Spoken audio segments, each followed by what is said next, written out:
Axel! Vincent!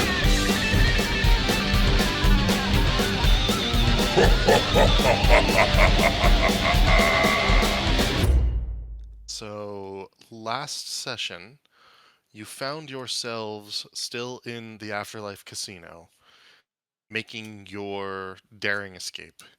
This was through a combination of luck, haphazard falls, and boat ventures to get your way out of the casino and to safe harbors. You did eventually find yourselves back together on the road, heading towards the farmhouse that you had designated as a meeting point when the mists began to descend and swallow you up. You found that you had to spend the night in the wood, resting, recuperating, recovering yourselves, considering some of you had taken quite the beating at the hands of the security guards from the Afterlife Casino. You did successfully steal the Arenes statue, which I believe Vincent currently has in his possession. Mhm. You also still have the bag of holding, though you do not know how to get items out of it. You were told that it contains some sort of passcode, but otherwise you can put whatever you wish into the bag. Um, the A lot of you woke up and it was still foggy, misty, slight rain on and off, and continued to head onwards when you noticed that a cart came along and seemed to be fleeing from the direction that you were heading. His abilities, Riku attempted to assure you all that you were not lost, though you did not find yourselves ending up where you believed you were supposed to be, and instead stumbling through some large, ornate gates that proclaimed that you had entered the lands of Barovia. And as you entered, the mists continued to swallow you, and onwards you went until you found the village you are now in. At this village, filled with old Eastern European style homes, you heard nothing. There was silence everywhere, except for sobbing coming from towards the center of town.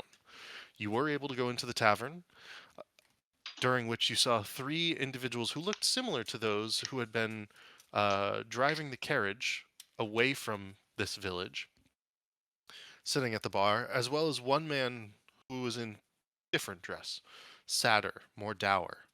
Harder times had befallen him. The bartender barely gave you a notice, cleaning his glasses quietly in the corner, and the lot of you were able to introduce yourself to this individual after what would be a bit of a performance from Riku. Talking to him, he had a request for you. He said he asked you to come with him back to this mansion. You did so, and this is where you found that his father, the burgomaster of the town of Barovia, had perished. And I will pick up from here briefly, and we will just read the scene currently. You find yourselves looking down at the dead body of the burgomaster of Barovia, Kolian Indirovich. He lies still in his coffin, the soft sound of weeping coming from Ismark, who stands by the fire. Through his tears, you can see him looking at you all with a mixture of emotions on his face. He is scared for his adoptive sister, who he has asked you to rescue. He casts suspicious glances towards Vincent, who moments before had been relinquished from the control of the Count of Barovia, the one they call Strahd. He looks painfully at his father, whom he has only just lost.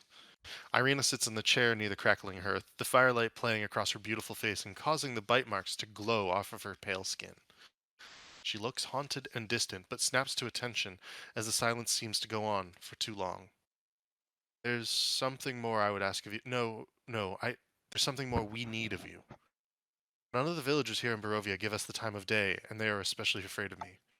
And I dare not leave, for what you just saw happened.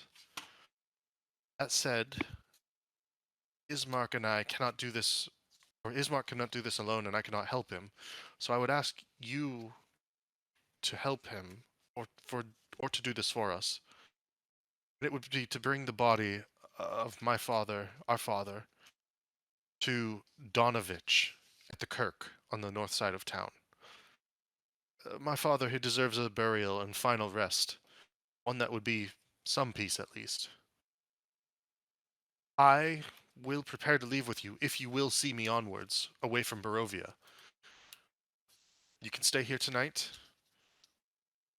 if you see my father safely to the Kirk. Would this suit you? She turns, looking at you all. How far away is the Kirk? She describes it only being about like 3 blocks beyond the tavern in particular. So on the north side of town, no further than another, I want to say, 150, 200 feet. Oh, Is that total? Like I don't know, 10 Yeah. minute walk or something? Yeah, it's not long at all. The village is quite small. Okay, like 5-10 minute walk. All right. Riku kind of shrugs and looks at the boys. He's like, and then he looks at them. And he's like, what about that guy who just came trying to bust in here and brainwashing our friend? He points at Vincent.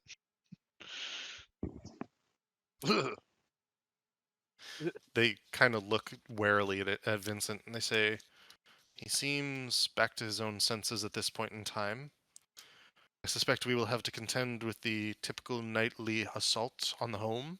And Irina at this perks up and says, no, ever since father passed, there's been nothing. It's been eerie stillness, quiet. It's been incredibly strange, Ismark.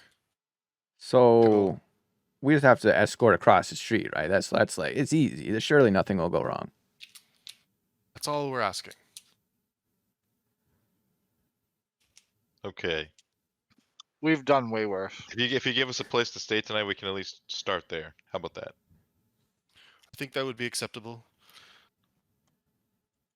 All right. Riku looks at the boys and he's like, all right, who can carry this guy? He points to the coffin. First, I want to turn to these two and be like, do we have to worry about our friend Vincent here? Is this guy gonna like, just randomly take control over him again? Or is it like a one and done thing? Does he have control over Vincent now, like whenever he wants? No, my understanding that is, if Vincent has shrugged him off, then there's a good chance he will not be dominated by this man, at least for some time. Though, I don't know. Irina, you tend to have a little more experience with this. And she looks darkly at Ismark and says, each time Strahd has charmed me, I have allowed him entry into the home. He's drank my blood, and she like touches the 2 bite marks on the side of her neck in the different spots, and says, I fought it as the best I could, and yet it was dominating.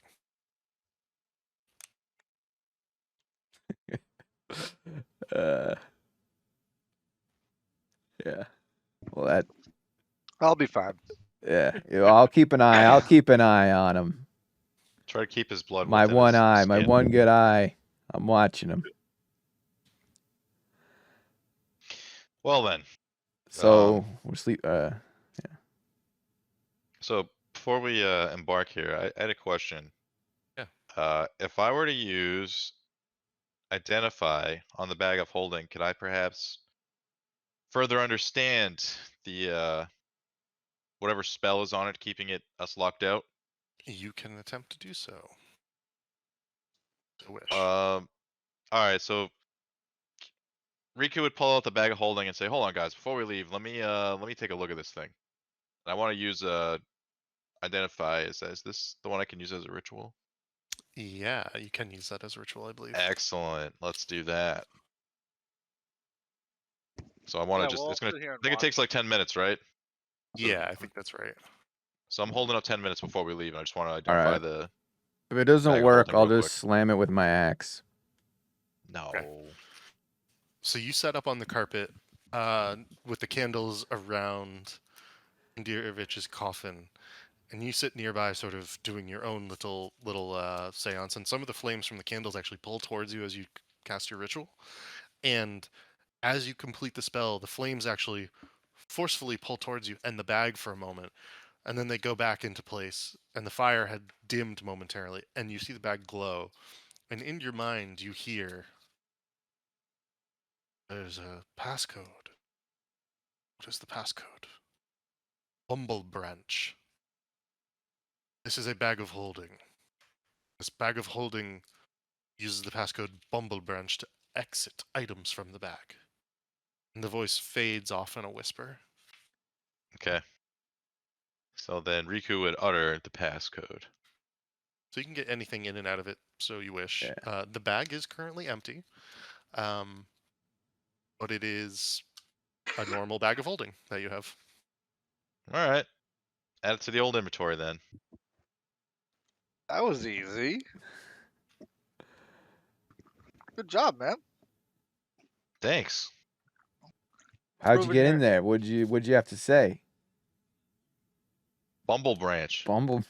That's a Write the funny word. passcode. Yeah. Whatever that means. You should change and- it in and case the guy comes back looking for it. Riku looks at all of us and is like, "This is ours as the group." He's like, "It's not just Yeah. mine, okay?" Gives everybody like a little Riku's a little hacker. a hacker. Alright. I used a spell. I used identify. All right. Where you guys sleeping tonight? Are you asking Irina and Ismark? Well, are we supposed? Is it like nighttime? Are we supposed to sleep here, or are we like? Is it like next morning we're waking up and we're like escorting this lady? It's like midday, Oh, okay. and they've asked that you bring her father's body to the church today, and that you would leave tomorrow. Okay. Can we just stick them in your bag of holding? Do you want your father transported in one piece? And Ismark and Irina look a little surprised, and they say, "If he will fit in that item, I don't see why not. Especially if it makes it easy and safe for him. You can expand the bag to be able to fit him, if you so wish. So you can put his body into the bag of holding." Sure, he's already dead anyway. He doesn't need to breathe. Gonna leave such a bad smell in there. Riku would be like, "You guys have like a rug or a blanket around?" I think Uh, we're He's like, and "Not that I Irina- moved." Good And then, roll they- up. and then he would kind of like lean back and scratch the back of his face, like, "Not that I moved a body before," and kind of smile. Irina sort of like goes, yes, I'll be right back, and she momentarily like leaves the room and comes back with a rug for you. She actually pulls out the one under the dining table. You can see her like shoving chairs to the side, turning the table over, pulling aside, bringing it out for you. Nice. Yeah. By the way, you guys should really fix this place up. Bet you'd get a lot of money. I've seen some fancy houses before, not the inside, just the outside, and I bet you get a lot of money if you maybe sweep or something. It gives you like a bit of a dirty look, dark look. Yeah, let's wrap this corpse up. Not difficult work. You wrap up the body of Kolian Indirovich, the former burgomaster of Barovia, and you can now move him in said rug as you wish. Okay. Riku holds out the bag of holding. Put him in here. And you, Axel, as you lift him up and you slot him down in, he goes, thump, and you hear this heavy like smack as you drop him in. Nice. Yeah, perfect. Riku All stuffs right. the bag of holding into his like chest pocket. He'll be safe here. Riku says. Axel, make sure Irina has dinner. We expect a big dinner when we get back. Make a persuasion check, Axel. Persuasion. I got a 16. You just like coming over and be like, "Look, there's a kitchen around here you should be in, right?" She looks at you and she's like, yes, food would be good. I'll do that. Thank you for reminding me. And Ismark sort of glances at her with like a cocked eyebrow, and is like, I can assist picking some of this up as well. I'll put the table back on its side, and he strides across the room, begins like putting the chairs back that she had like turned over, and she's like, I will close the door behind you. Use the peepholes, see if you see anything." And she like comes over and glances over. I see nothing. No creatures. Riku kind of slides over in front of her and like puts his arm up and puts himself in between her and the window, says, and like gets in her face, is like, you should probably put some something in front of this, huh? And like smiles. Oh, that's a good idea. Now that you say that, Yeah. I'll find something, and then I'll make dinner. Right. Oh. Is everybody Well, then, ready? shall we, lads? Yeah. Let's do it. Vincent's been Okay. looking out the window because he's wants to make sure that guy doesn't come back. Well, if he does come back, don't look at him. Yeah, you're just trying to get enchanted again. Get charmed again. All right. All right. As you exit, you swiftly make your way outside, and she will close the door very quickly behind you. You hear the lock clicking back into place and a bar moving across the bar that had been blocking the door closed. And you are now back out into the village of Barovia. I will change to this map. Oh. And you've come from the south here, from where the Burgomaster's mansion was.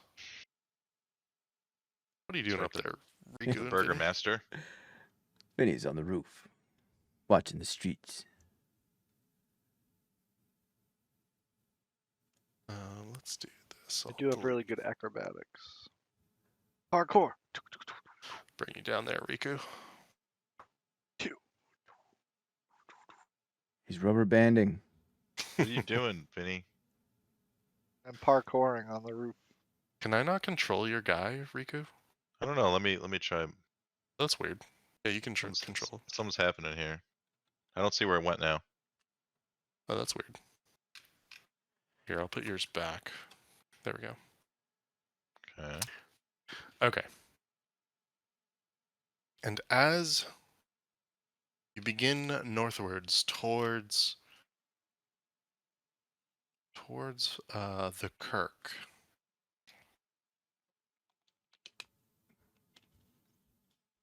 I'll just place somebody. You hear the voice of an old woman in the street. "Pies? Would you like a dream pastry?" And the wheel of a cart squeaking as she slogs it through the mud. And you can see this old woman bent over, sort of like, not a terrible back, but not a great back. Bent over, hunched over the cart, pushing this, and she stops as she sees you down the way. And she continues onwards to the east. And you can hear her reaching home, knocking and saying, "Dream pastries, anyone?" Creepy. How much?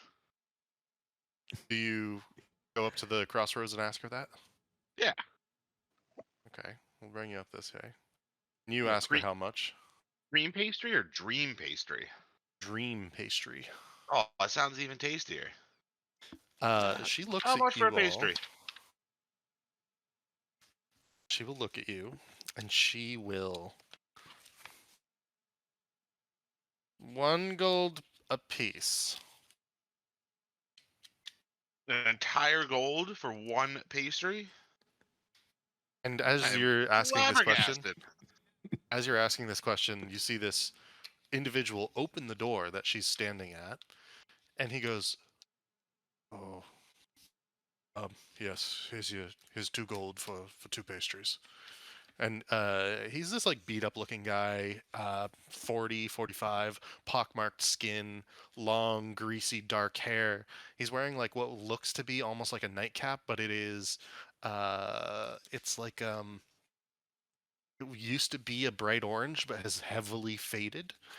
And for the most part, it looks like he's just wearing simple pajamas. He looks destitute, but he has 2 gold that he hands over, and she hands him 2 pastries. The pastries are before- very before he- tasty. Yeah, before we close the door, I want to ask him, be like, my man, why? What's with these pastries? What makes them worth a gold apiece? And he looks at you and he says, because they're so much better than here. And there's something in the way that he says it as he closes the door that causes the woman to begin to move away from you.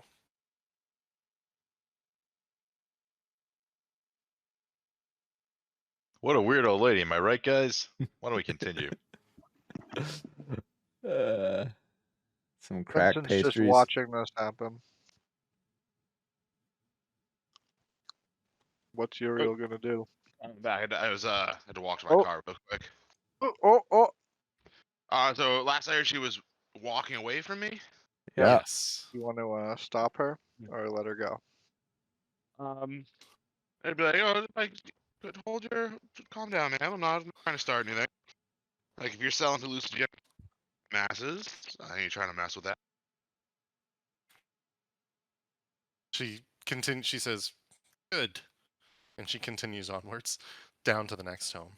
I was like, well, hold on. I still want a pastry. I'll buy a pastry. 1 gold. You go up to her again. Yep, Do you hand over a gold? I do. All right. She hands you a dream pastry. I'll look over my shoulder, but the rest of you guys want a trippy pastry? No thanks. Vincent? Maybe meet some Vincent like doesn't mushroom respond. people? Vincent's doing Vincent things right now.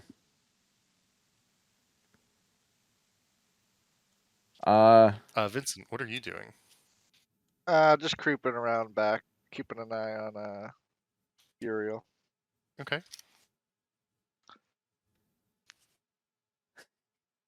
Riku, Axel, are you guys doing anything? Just waiting for Uriel to get back so we can transport this body. All right. I wrap the pastry up, put it in my bag, and head back to the boys. You now have 1 dream pastry. You can add that to your inventory if you wish.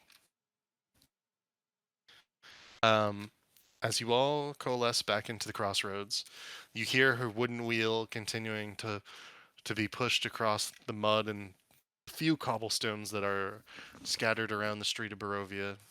Probably used to be a nicer town, but it has fallen into full-blown urban decay. You hear her knock at another door, and you can hear the voice, "Dream pastries."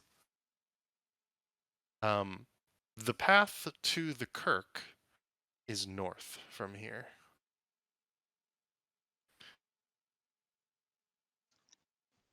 Let's do it.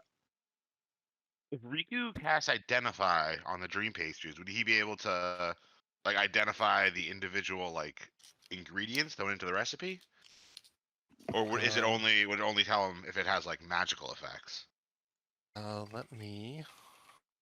They like say I wanted to know the ingredients so I could make them myself. Gotcha. You choose 1 object. If it is a magic item or some other magic imbued object, you learn its properties and how to use them.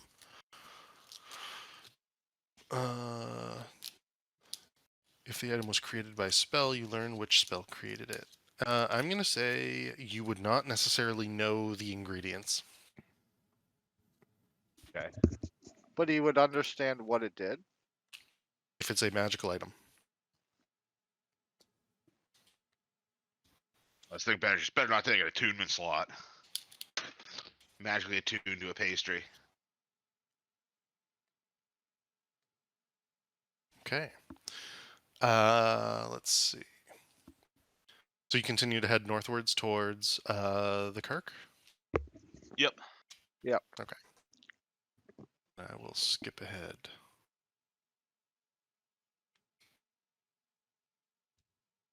I will toss you back down. As you come towards the Kirk, which is just a church, and yet it appears to be a bit more.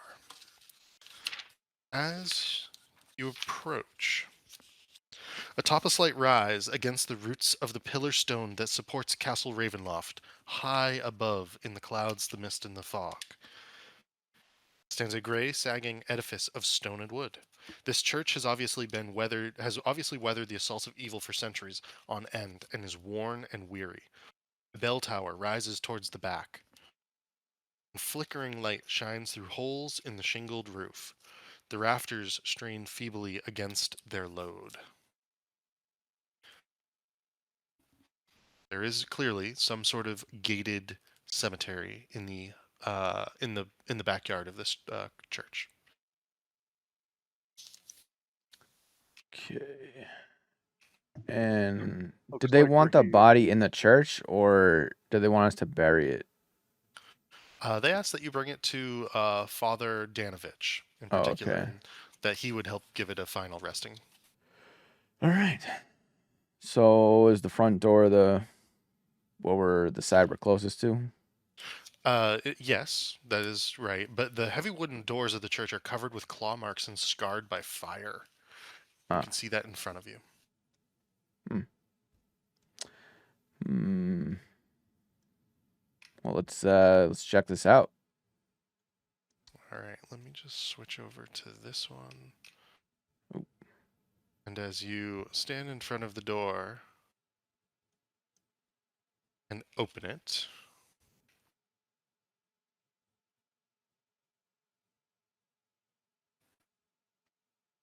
so I can probably...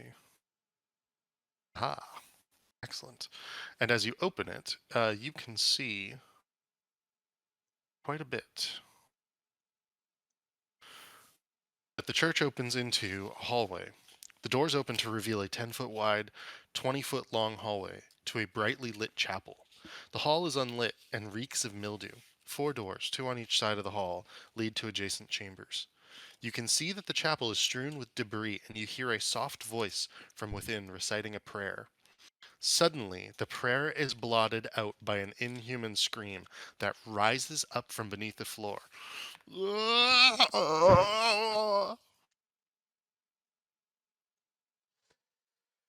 Well, Oh, god damn it. Axel, Here we go again, boys. yeah, Axel opens up the door, suddenly realizes it's a church, and he yells back, "It's a church!"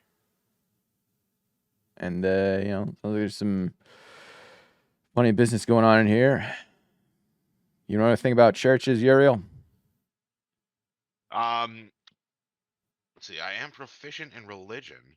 Do I can I like look at the church, see if I recognize any like symbols or writing or like statues or anything?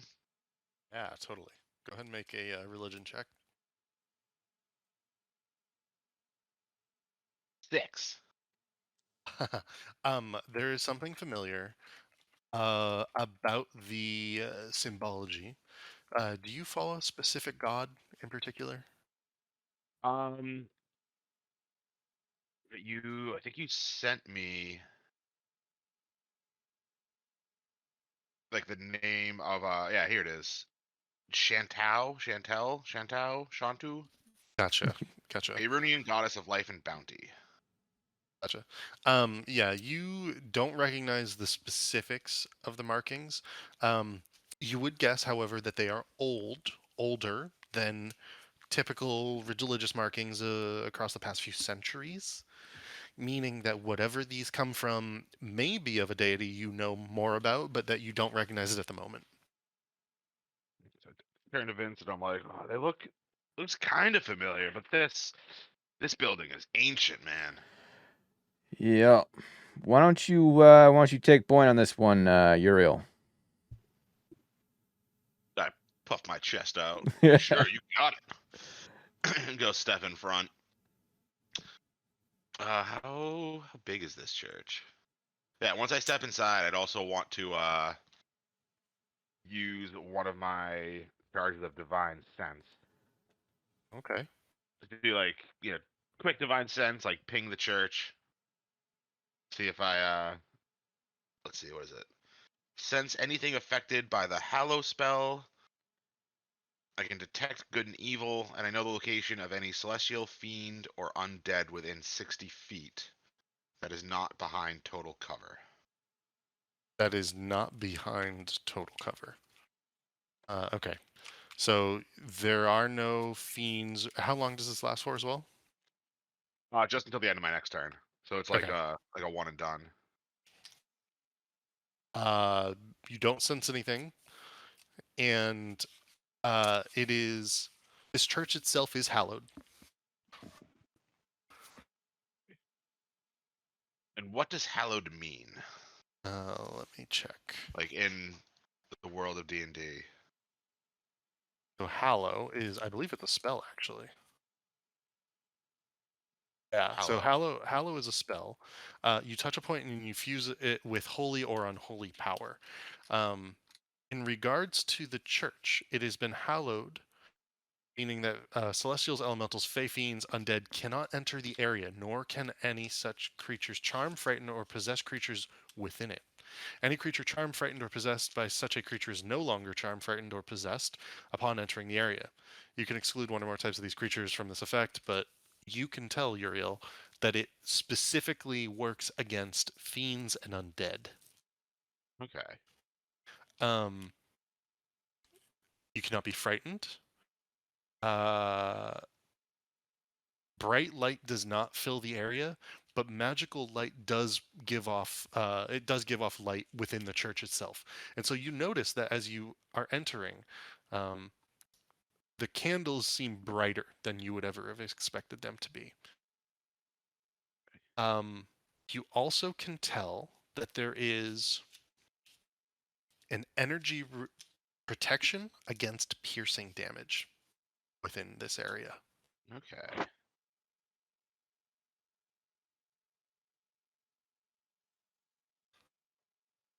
I'm not That's not good.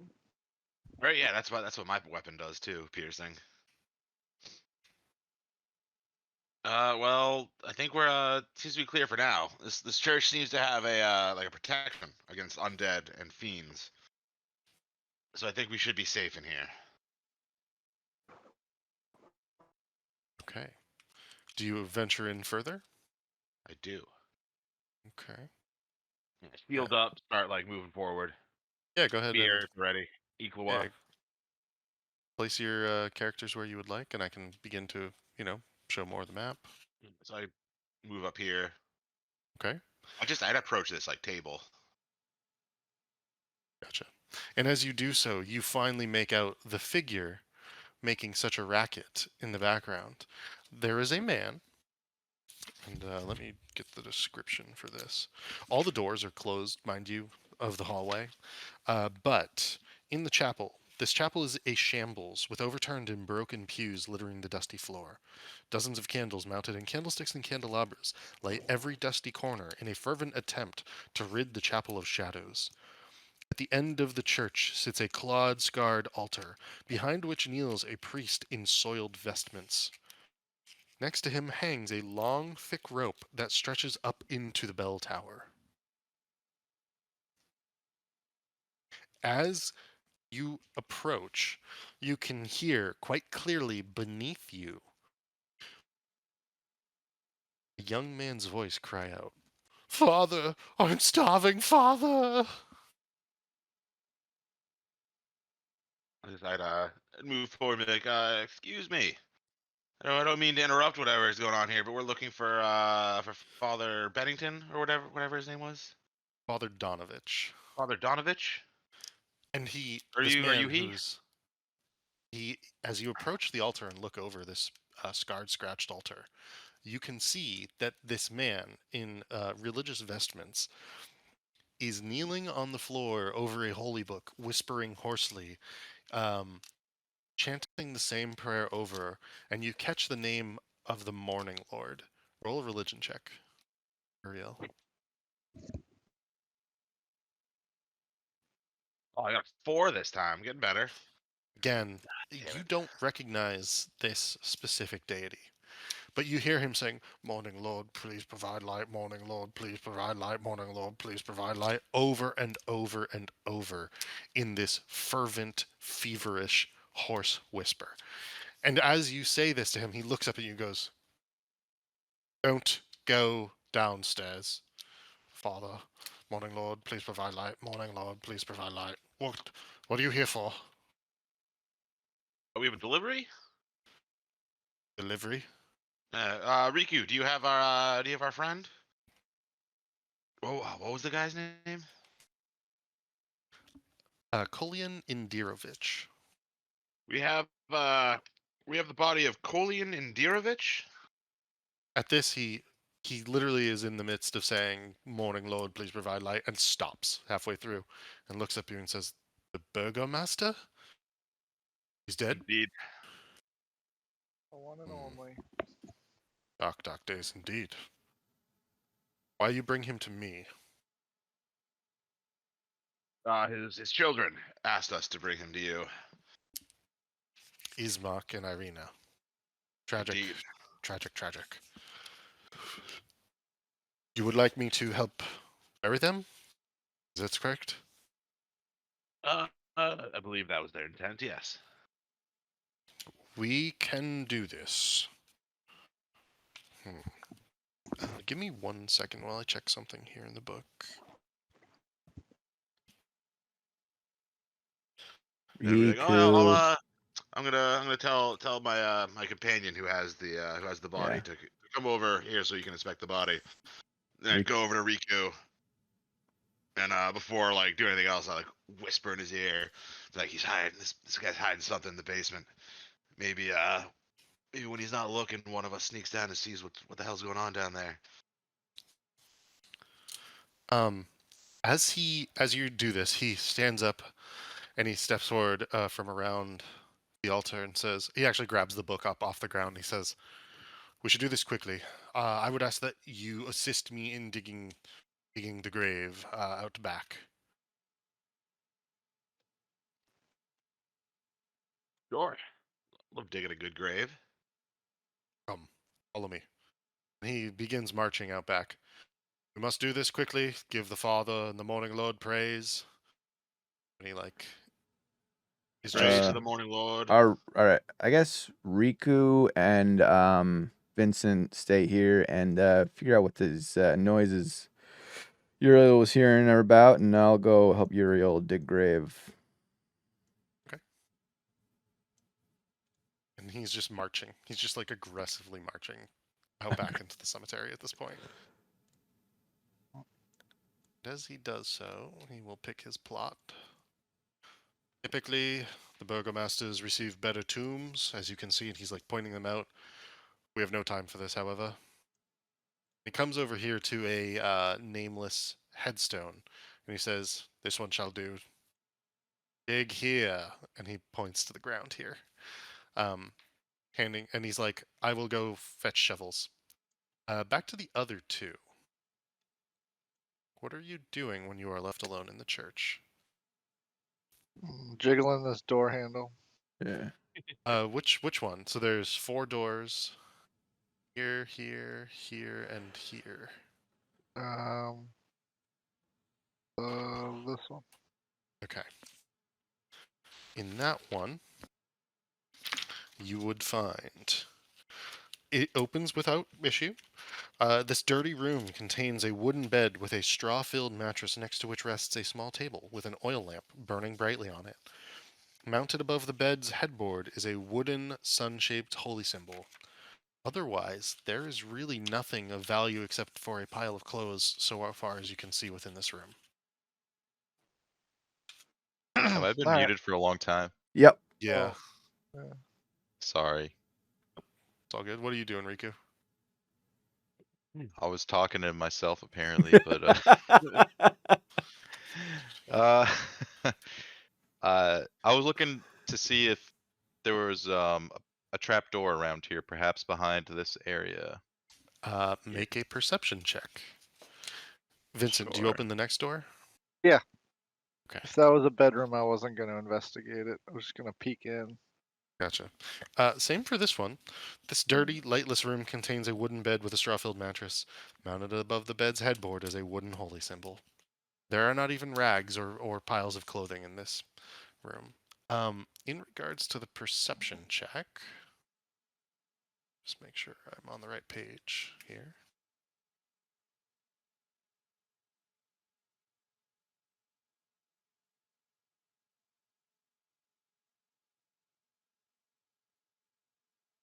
13. You begin poking around, looking under rugs, under the pews that are shattered and broken across the church. In many of the different places where you would expect to maybe find a trapdoor, you don't find anything. Nothing sticks out. Well, that's a shame.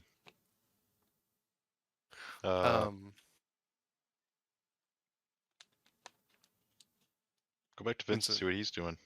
Okay. Are you opening that next door, Vincent? Yeah, just looking in, seeing what's in this one. It's another bedroom looking thing. Gotcha. The two guys out back, can you just give me athletic checks to see how well you're able to like dig this grave? Axel is hungry. Yeah. And The graveyard, this fresh like dead people soil, getting you hungry. Well, I'm just hungry because we've been traveling. It's been a long day, Uriel. It's been a long day. Hey, you're think. the one who turned down a pastry from that nice old lady. I don't want to hear you complain. Well, about are being you? hungry. Did you eat the pastry? I'm not hungry right now, so I'm saving That it lady where I can looks have a. sketchy. Yeah, I'm saving it for. I'm saving for where I can have a nice, safe, responsible trip. Yeah. Well, Arena said she's gonna make us a big dinner, and I'm looking forward to it. And Yeah, this, you see the way her brother responded to that though. I've got a feeling she's not the best cook. Axel was oblivious to all that. Food is Okay. food. I guess me and Axel, we continue to bond while we Yeah. while we dig this grave. let's see your athletics check, Uriel. That's a great way for a new party to bond, digging a grave. Right. 14. My rolls are getting a little better. I mean, 5, for then the, a 3, now an 8. the soil is actually pretty easy to dig into, and in fact, as you continue to dig through, you definitely accidentally chop through an arm. It would be a humanoid-looking arm bone with a hand. And Donovich is like, "Don't worry about that. We'll bury them together." This is good enough. After you only dig about like a foot and a half down, he's like, "This is enough. We shouldn't be out here for too long." And he's Why- like looking at you why- nervously, Yeah. looking around Why are nervously. you so nervous? What's the danger? Is something, are the bodies gonna like just bust out of the graves and come attack us or something? All these people he- are already dead. He looks at you sharply and says, "No, no, no. Things don't leave the graveyard until midnight." How long have you been What? working here, Donnie? My entire life. I don't know, 20 years. Quite a long time. And you can see that his cross-eyed stare is just distant and sort of distant and I would say evasive. Oh wait, if we bury this guy here, does that mean at midnight he's gonna like get up and walk away? Is that what you're telling us? No, definitely not.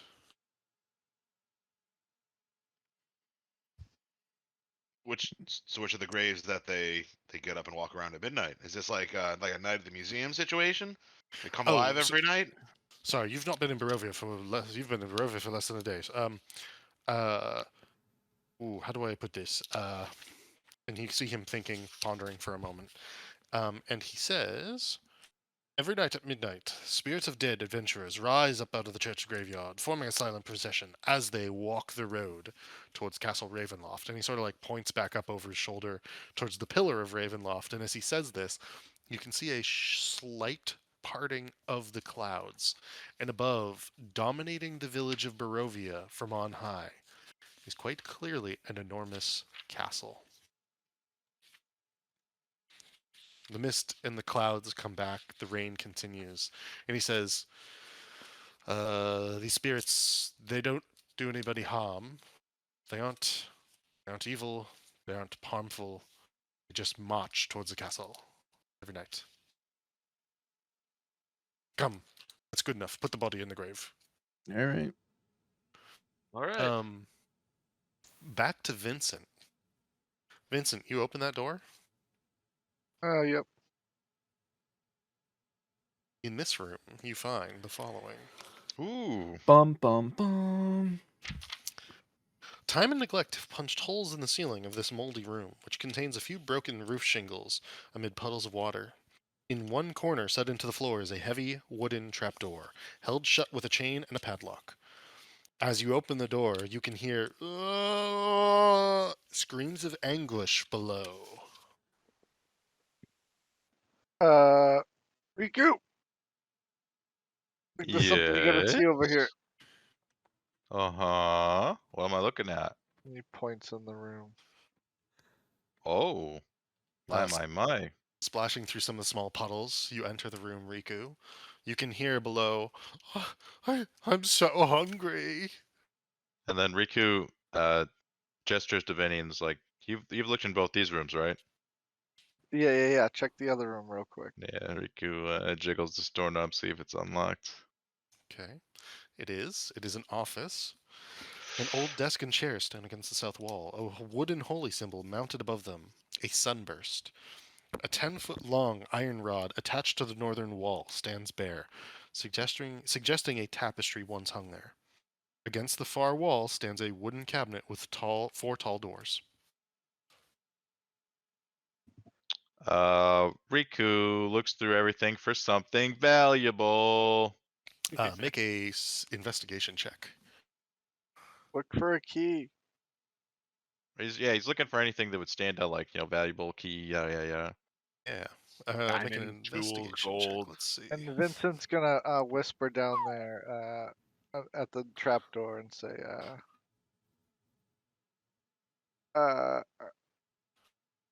who's down there? Are you trapped? Oh, Vincent's about to get bewitched by another vampire. How loudly do you say that, Vincent? You whisper, you said? Yeah. Like, yeah, I'm just like talking to whatever's down there, so not too loudly. Okay. Okay. It's pretty quiet. You have no idea if anybody heard you. There is still the same moaning. Oh God, I'm so hungry. Below. Riku, with that 19, the desk drawers contain a few sheets of blank parchment, along with a couple of quills, quill pens, and dried up ink jars. For its size, the wooden cabinet contains very little. Inside are a tinder box, a few wooden boxes full of candies, and 2 well-used books. Hymns to the Dawn, and there's a dog-eared page that immediately opens to Morning Lord, please give us light, as well as Volume of Chants to the Morning Lord and the Blade of Truth, the uses of logic in the war against the Diabolist heresies as fought by the Ulmist Inquisition. It seems that it's a strange book that tends to mix logical exercises with lurid descriptions of fiend worshipping cults. Interesting. There is no key within sight. Nothing of value. Bunch of books and parchment and quills. Just as a reminder, in one corner set into the floor is a heavy wooden trapdoor held shut with a chain and padlock. So you are looking for something to open it up with. Or not. So I wouldn't see any sort of like crowbar, like something to pry, would I? Not in particular, no. Okay. I bet you I got something in my inventory. Well, Riku comes back over and he's like, "No keys over there." Like, And don't then we have he's like, "What's going on in here?" Besides he points to the door. Besides the door. Like, could I hear him saying he's hungry? Oh yeah, you can still hear him being like, "I'm so hungry, so hungry."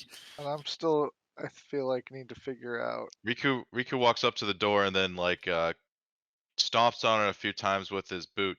What are you hungry for? The moaning and groaning stops immediately. There's nothing but silence. Your blood. Riku stomps another couple times. Answer me, or are you never getting out of there? Make a perception check. Perception. Yep. Okay. 11. You don't hear it until the footsteps reach right underneath the trapdoor, at which you hear, "I can smell blood! I can smell blood! Give me your blood!" And there's like claws smashing up at the trapdoor, which thrusts upward violently underneath the chains. Riku looks at Vinny. He's like, "Well, we're not letting this guy out," and walks away. And he jumps on top of it to like hold it shut. Yeah. Or puts his foot on it. Who as put you put your down f- here? As you put your foot on it, give me a dexterity saving throw. Oh, here we Okay. go. It's right Uh, there. Got yourself an Evil Dead situation. 16. Okay, you jump off of it just in time because as the creature below that clearly wants to attack you attempts to get up at you, it pushes up the trapdoor enough that it swipes at you with a claw, which you deftly step aside from. You almost got werewolfed or something, bro. How many more are down there, you think? Riku shrugs. He's like, "Just one. That's enough for me for not to want to fuck with it. Let's get out of here." Pause there because as they are finishing digging the shallow grave and dumping the body, or actually, you don't have the body, do you? It's Riku who has the body. I dumped it on the ground and gave it to him. I tried saying Okay. that earlier when I was muted. Gotcha. They place the body in. They quickly cover it up, and Donovich says, "Come. Let's bring the shovels back inside. We can retire. We can retire to the hallowed space." And he swiftly. While we're walking back, I want to ask him. Like, so these the adventurers that these spears come from, all these these adventurers and the people buried here. Do you know, are they usually buried with like their gear and their valuables? I mean, it's a possibility. I can't honestly remember. My understanding is that the Count generally strips them of such goods. Is he some kind of sex pervert? Sex pervert? No. But my understanding is that he has quite the interest in that young woman, the burgomaster's daughter. Actually, you probably met her, Irina. Ah, yeah. Quite nice. Quite nice. Got that impression they were an item. Well, he covets her, is my understanding. I'm actually going to say that Vincent and Riku, you guys are still in that room with the trapdoor. Oh, I was gonna play it off like we didn't. We weren't snooping around. Yeah. Yeah, I You would guys have are- been like talking loudly on our way back up to make sure they could try to like hear us. Between the rain and their focus on the shouting individual below, who's then making a banging racket at the trapdoor, I'm going to say they probably would not have been able to. Okay. So I let's have suppose them- on our way in, when we saw, because you said there's like claw marks on the door and stuff, right? Yes. Yeah, so we would probably ask like, what's up with these claw marks? Yes. Well, the claw marks, and as he enters, he stops dead in his tracks, looking at Vincent and Riku. Get away from that! Get away from that immediately! Out! He runs in. And he says, "Nobody's going to feed you. Stay there now." And he comes out and he closes the door. Yes, the claw marks. The claw marks in the fire. Yeah. The Count sometimes sends his allies and his disciples to wreak havoc. Quite nasty. Similar to what they do to the home of the Burgomaster. It seems like our kind of a real dick. But this place is protected now. Protected enough. He walks back in. Why not invite those people here? They come and they pray whenever they wish. I do not force them. Do they not know this place is also protected? They know. And as you all are entering this area again, there is a howl from outside. You These guys are have windows over here. wolves around here? And he looks around and he says, "Yes, many wolves, troublesome beasts, they do his bidding." Who is him? The Count, of course. Strahd von Zervich. I don't like your that new guy. BFF. Yeah, I don't like that guy. Vincent Seems- draws his bow. Yeah, we saw his castle. He's got a huge castle up there on a hill, or whatever. Seems like this guy created this place and is the lord of the land. That's correct. In fact, and as you're saying this, you hear a voice. Oops. You hear a voice who pokes his head through the doorway that you left open as you entered the church. I am the master of the land. You have it right. And he pushes the door open and says, though I cannot enter, they can. Roll initiative as three Whoa. wolves Okay. come around the front of the church. We will begin this encounter, this fearsome fight, with one of the dire wolves striding forward, charging directly at Uriel. You are attempting to hold the hallway, but because it is 10 feet wide and you are standing in the middle, I will let these dire wolves potentially go past you. The first one, however, bounds up to you, and it will immediately attack with a bite. Brace for impact. Oh, you could not see that, could you? That was a 10 for a 15 total. Does that hit? It does not. Okay. It lunges, and you're able to dodge out of the way pretty effectively. As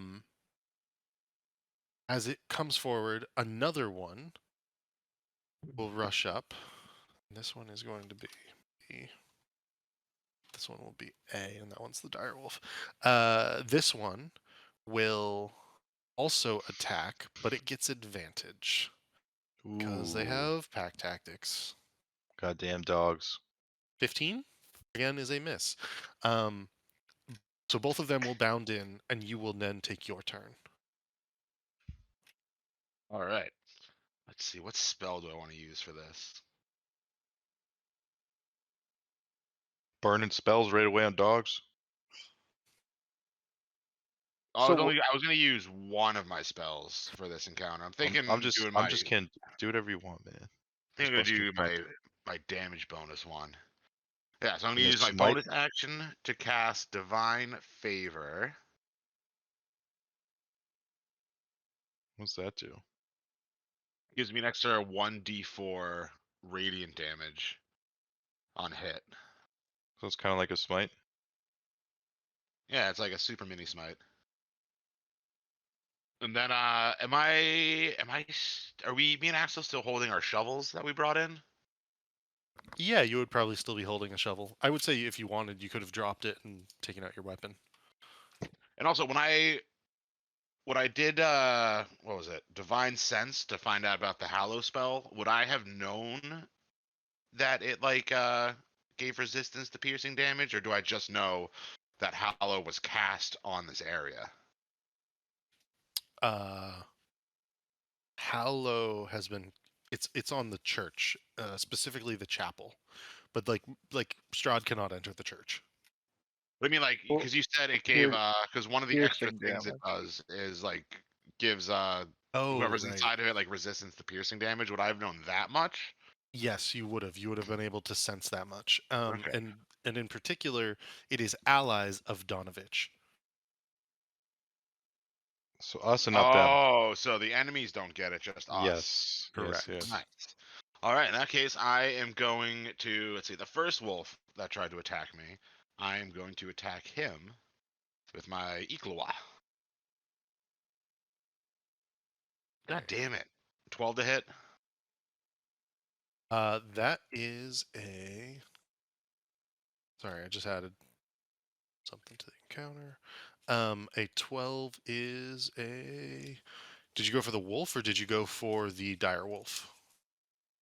I went for this one. That is a miss. Ah, damn it. I should have gone for the other one. Okay. That's my action and my bonus action, so I'll just take a page out of Vincent's book and turtle up, put my shield up, and brace for attack. Okay. I would ask. Actually, no, it's fine. It's fine as is. Riku, what would you like to do? I guess I'd move over a little bit in case someone else wanted to come up. Okay. Let's see here.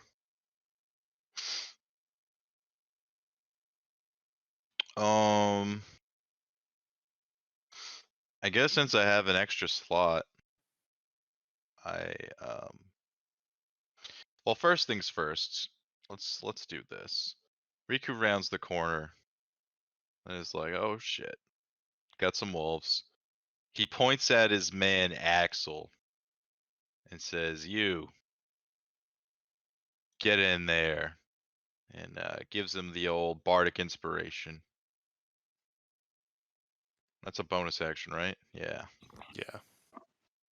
So you have an extra 1d6, Lynch, To do on what? To do what?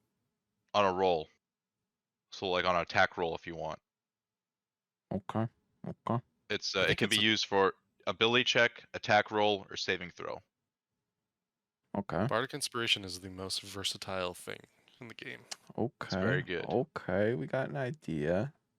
Yeah, so you can throw that on your next attack and basically guarantee it to hit, more or less. And anywho, Riku is then gonna point at the two wolves in front of me, and I want to cast Thunder Wave. And this Alright. is a 15-foot. It looks like a cone, or not cone, cube. But yeah, 15-foot cube. So you're gonna fuck over me and Axel? What do you know? Casting I- spells on your boys? I'd cast it on a way that it doesn't hit you guys, if possible.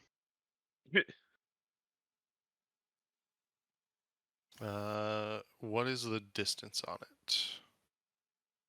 Distance. Oh, itself, huh? I guess I gotta be right up front.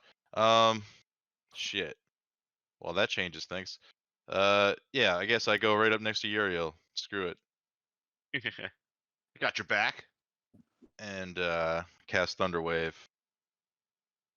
That will also hurt Uriel. So let's see, Uriel. Do you want to make a? Does it? Damn.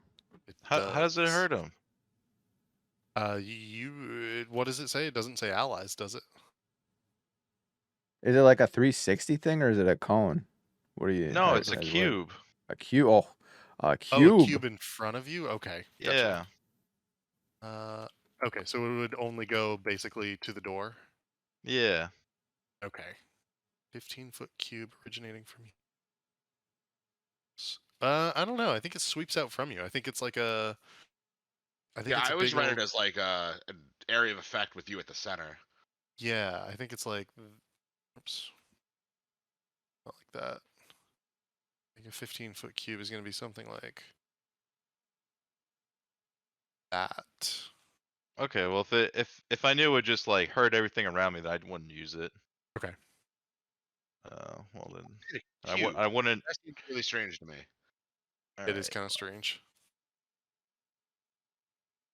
I probably wouldn't have run in there. But whatever. I'm here, so let's do an attack. Yeah, try some of these new abilities. Alright, 22. I assume that hits. It does. Did you get your like sword dance or whatever subclass? I can't do it now because I gave Lynch Bardic Inspiration. Is that a bonus action to activate it? Yeah. So 7 damage to B. Okay. You lunge in with the rapier, striking at the wolf. It's a pretty solid hit. This wolf does not look like it is doing well. Yeah, I don't think your flourishes are bonus actions. I'll take another look. But I'm pretty sure it is, man, because I have to use a Bardic Inspiration to do it, right? The way it reads, like if a weapon attack hits, you can expend one use of your bardic inspiration. But Doesn't say just use- anything, but it's not listed under your bonus actions, just other. Which makes me think that It's like a maneuver. Okay, so I can just do it anyway, but I just have to use a Bardic Inspiration in order to do it. You can use one blade flourish option per turn. It mobile expend flourish. so Sweet. it expends one of your bardic inspirations. So your bardic inspirations, like the number of bardic inspirations you have, is like a key points or like spell slots in this case. But But you it doesn't can- matter. They've already used one in the same turn. Not from what I can see. Okay. Well, if that's the case, then I will probably want to do which one of these? I'll do defensive flourish. So deal an extra damage equal number. So I'd gotta roll a d6. Dude, those Fucking one. Oh my god, that's so dumb. Alright. Your AC goes up by 1 though. It's not bad. Yeah. those flourishes And I are just saw- sweet. So I do 8 damage total to the wolf, and my AC goes up by 1 until the end of this round, basically. Or until my next turn. Gotcha. All right, let me add the damage to this wolfy boy. Okay, So now is my there AC anything is else you'd like to 14. do? No. That's it for now. All right. And we come to the Count, and he says, "Pity you won't all let me in. I know my charms and wiles don't work here. Irina's come fleeing this way before, and he will instead turn into mist and disappear." Uriel's a little impressed by that move, and gives him a little clap. That was kind of cool.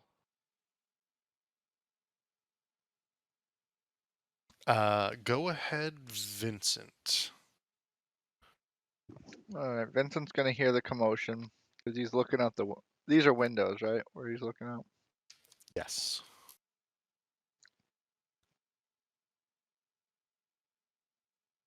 Mm. I mean, I'll take a shot at Wolf. All right. Which one are you shooting? Let's go with. You want. You got A, B, and Direwolf, I think. B is hurt, A is fresh, and I don't know if the Direwolf's been hit. The deep one. Let's just take the the one outside. Can I shoot the one outside, or do not have a field of view from all that? You can try to shoot the one outside. I will say it has quite a bit of cover. Then no, we'll just we'll try to help my buddies. All right, I'll shoot the freshy one. So would that be A? Hasn't been touched. I would say that this one and this one Alright. have not been touched. What was the first one? This one. Yeah, that one. Gotcha. Uh, That one is significantly larger than the other two. oh, is he? All right, Oh, well then let's take a shot at him. Where is it? Too many screens open. 9 to hit. That is a miss, sadly. Your arrow, ensuring that you don't hit either Riku or Uriel, it goes into the ceiling. Yeah, and then he's gonna duck behind. Right here. Oh, boom. End turn. Gotcha. Axel, what would you like to do? Vinny is just like a goober so far. Okay, Can't see him. so if I So- go in and I attack one of these two guys, even if with mobile, I'll take an attack of opportunity, right? Because yeah, one of them would be able to still strike at you. Okay. And does that bardic inspiration, is that like do I get to keep that for the whole fight, or does that get burned One and after? done. So one round? I believe Just you one have it use. for up to an hour or something like that, but it is one use. So I'll, even if I don't use it this round, I'll still get it Oh yeah, yeah. access to it, is what I'm asking. Yep. Yeah. All right. Then we will chuck a spear. Wait, javelin, sorry. Javelin at B. Try to finish him. Or actually, Okay. bonus action, rage, and then chuck the spear. Wait, Nice. does the javelin count as, like, will I keep my rage going if I... Ooh, that's a good check. So I don't want to, like, rage and then lose it after one turn. Maybe it has to be melee. I'm not sure. rage and then like kick Riku in the shin.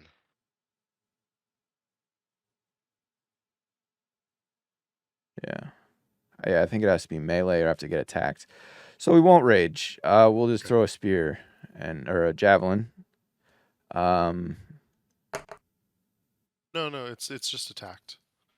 It ends early if you are knocked unconscious or if your turn ends and you haven't attacked a hostile creature. But it doesn't say melee. Like, Nope, there's no melee requirement. okay. Well, So you can be raging.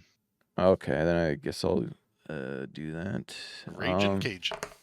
James Carville. So 7 damage to B, and I will use my bonus action to rage. All right. You pierce through B with the javelin, pinning it to the floor, causing it to yelp out and die on the spot.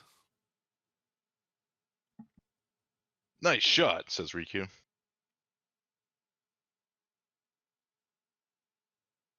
Is there anything else that you would like to do on your turn, or is that your full turn? I think that's my full turn.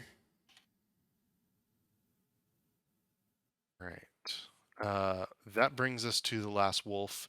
It will actually bound up from behind and take wolf, the dead wolf's Of place, course. and it will lunge at Riku, and it will do so with advantage because of pack tactics. Does a 17 hit? Sure does. And it will bite you, dealing 6 points of damage. Ow.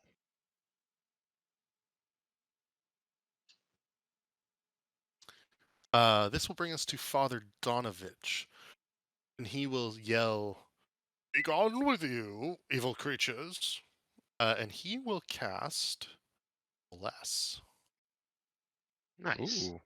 And he will give it to Yuriku, Uriel, and Axel. So you get a D4 on all your attack rolls and saving throws. Hell yeah. Very cool. That will end the first round. At which point you hear, I smell spilled blood. Give me the blood, give me the blood, give me the blood." And individual is going to burst forth. No. He's down. He's locked down there. No, he has to stay. He's gonna Kool-Aid man up from the basement. Let me see, which one do I want? We're gonna pull this guy in. We need the bard to back up before this happens. So he is going to burst through the trapdoor and come up, which is going to take half his movement, and then he's going to be able to get to here and be like, "Out of the way, foul beasts!" And let me just add him to the initiative, and then we will have the dire wolf make an attack.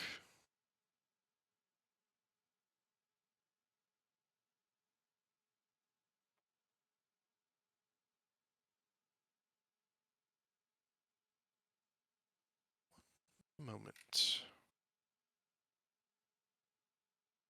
Make his initiative check. Oh, fuck yeah. Well, that makes sense because he just went, so. The dire wolf will lunge at Uriel with advantage. That would only be a 15, and I know that as a miss. The dire wolf will howl in frustration. That's dead. Uriel, what would you like to do? I think I'm gonna try to take B off the board. It didn't seem like they had a ton of HP. I believe that you guys did a total of 15 HP to it, and it died. So 15 or less, somewhere in that range. More than 8, less than 15. Yeah, I'm gonna see if I can one-shot the normal wolf. Oh, but I got that D4. Do. So 13 to hit. That is exactly what you needed to hit. Hell yes. So I do 11, 14 damage. 14 damage. Yep. Holy shit! What's the extra D4 for? That is for divine favor. So Oh, it's my wow. weapon attack and then plus an extra 1d4 radiant damage. Holy smokes! All right. Yeah, you one shot the wolf. I like look at the vampire guy and I mockingly say, like, out of my way, you foul beast, and just fucking murderize it. And then can I, with 2 dead wolves there, can I like step in between Riku and the vampire guy, or can You I not can. stand there? No, it's difficult terrain, so you use up 10 feet of movement to be there instead of 5, but you may do that. Yeah, I'm gonna do that. And Perfect. you do not provoke any Perfect. attacks of opportunity. Told you I got your back, Bard man. Thank you, brave warrior. Riku, it is your turn. Riku looks like breathes a fucking breath of fresh air with Uriel in front of him now. The world is right. And let's see. We're gonna go ahead and stab this stupid dog in front of us. We don't like him. And I have the D4, right? You do. Ah, 14. Ooh. That is a hit. And that is a 5 damage. All right. Stabbing down into this direwolf, it gives a yelp, and you have heard it, but it is mostly a flesh wound on its shoulder as the blood mats its fur. Just gave it a little poke. Yeah. Anything else you'd like to do on your turn? No. That's it for now. Gotcha. Check something. Cool. Excellent. There is a moment where there is silence, and then, Victor, you hear the breaking of glass as the subtle voice of Strahd comes through saying, "Hello, Vincent. I'm Oh back." no. And he will cast Ray of Frost on you. I will dodge it. Will you now? I would like to dodge. It will be a 28 to hit, Oh shit. Okay, that'll hit. and it will do 1 million damage. Right? He's probably like a super high level, so he gets like max cantrips. Damn. It's not as bad as you might think, actually.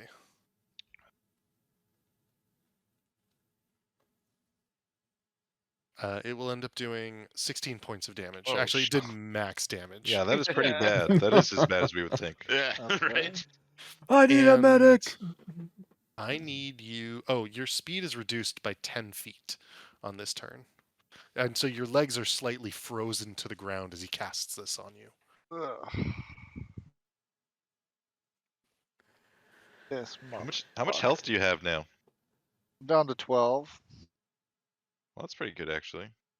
Yeah. I Give a lot of didn't con. think he was going to get you to that low based on one cantrip. I got lucky. Yeah, that is a max roll. Vincent, it is your turn. Super. I'll turn and look at that guy. Be like, what the fuck, man? And I don't know if I want to piss him off all that much, but I guess take a clap shot back. at him. I guess You gonna clap take a back. shot back. Yeah, let's shoot back at him for a nat 1. Wow. You can always use your inspiration if you wish, but that is going to miss. Yeah, you have stuff, man. What do you mean I got stuff? Didn't you bless as well? Yeah. I'm not blessed, no. No. Oh. No, he's got action surge and he can heal himself. Yeah. And you get those stuff at short rest. Keep in mind, we get those things back at short rest, and we always short rest after a fight. So don't All right. Well, know, I don't guess be I'll shy. I'll heal up then. I'll what is that? Action surge. Second wind. Second wind. That's what it's called. Yes. 1d10 plus 3 health back. D10. So 6 plus 3, 9 health. Nice. Pretty good. Yeah, we'll take it. We'll take it. And then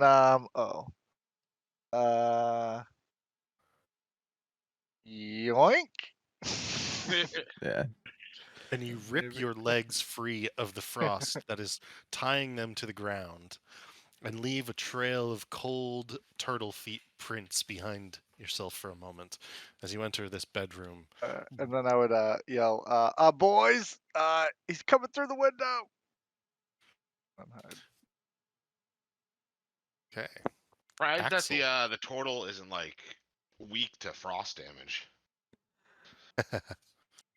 Axel, what would you like to do? All right. I'm gonna go after the big guy. How big of a dog is this? So if the regular sized wolves were German shepherds, the dog, the dire wolf in front of you is it's actually a large creature. So it's Oh, more shit. like this. It is Big. not horse sized, but it is big. It Big can still boy. fit in the hallway there, but Omega it's Wolf. taking up quite a bit of space. Okay, so he's large. I'm raging. I've got Yes. I'm inspired by Bardic. I got Bardic inspiration Yep. on me, Yes, sir. and I'm blessed. Yes, sir. So Yeah, if I wanted to straight up you're just super- tackle this thing and grapple this large dog thing, what are we looking at here? That is a very good question. Give me one moment while I check that. We're looking at some pretty fun imagery first off. but- Yeah. I'm gonna suplex it around the neck or something. Let's see. I'm gonna just get him in. Yeah, I'm just gonna get him in This a is gonna be headlock like a God at of War first. moment. You just like fight as this fucking massive dog. So the target of your grapple must be no more than one size larger. Check. Yeah. Using at least one free hand to try to seize the target and make a grapple check.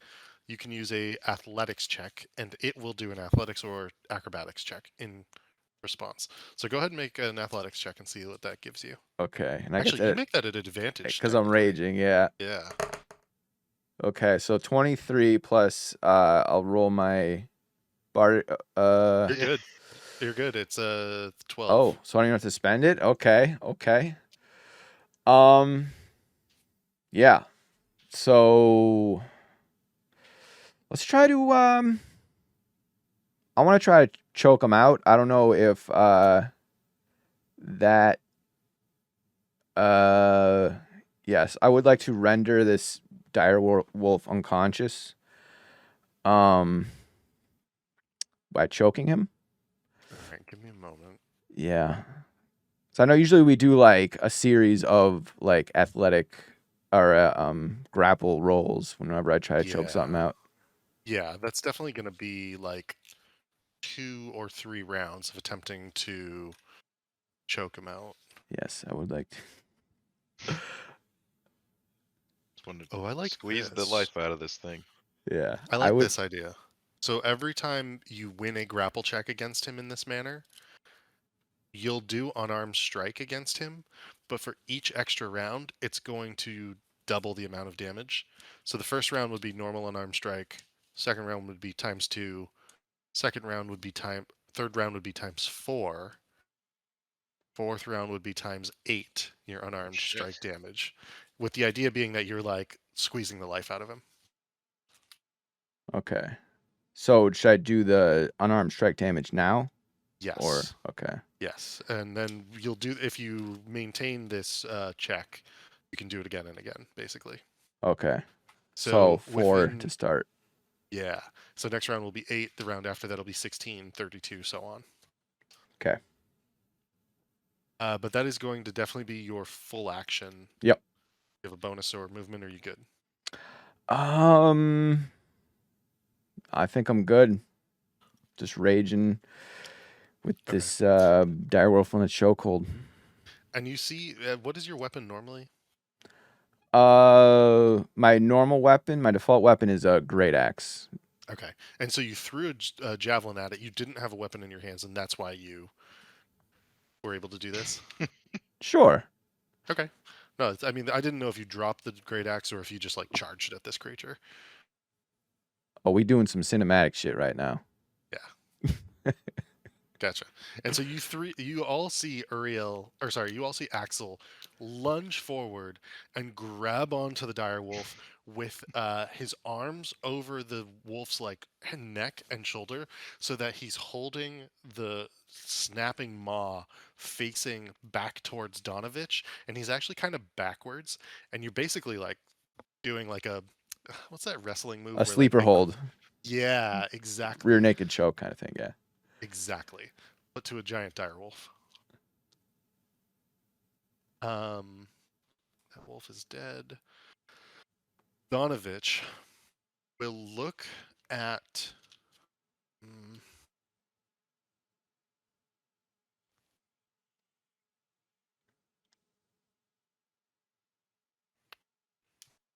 think. He looks thirsty.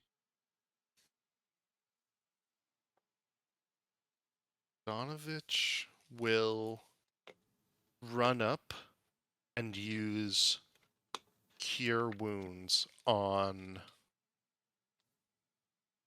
Oh, who's got less HP? He's gonna use it technically on Vincent. Vincent, he's gonna use a 1d8 on you.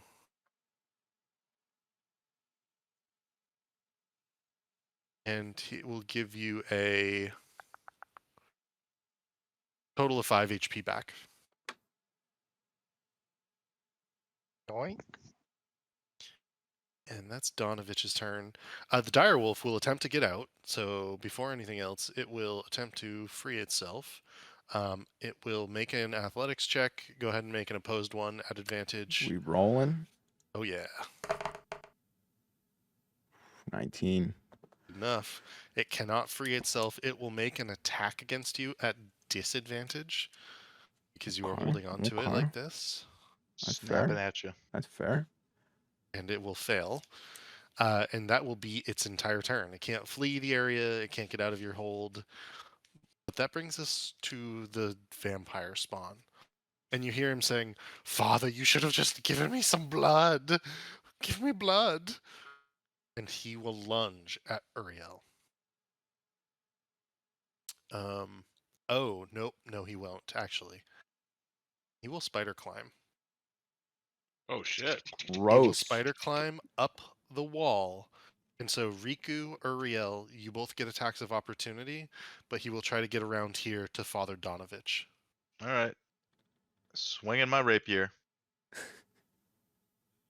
Got a crit. Nice. I got a 13 to hit. 13 does not hit. The crit definitely hits, and you are able to pierce him with 12 points of damage. That's right. You think that would normally do much more? But there is something hardy about this creature. Oh. Holy shit, that guy's strong, Riku says, as it scurries by on the walls. And he stabs it. Actually, no. So there's one oddity here, and it's that the creature is within the hallowed area. So I'm going to say he loses all his regeneration points, and he can't stay in here, which is like the chapel is like the specific area in particular that's hallowed. So he will go to that location. But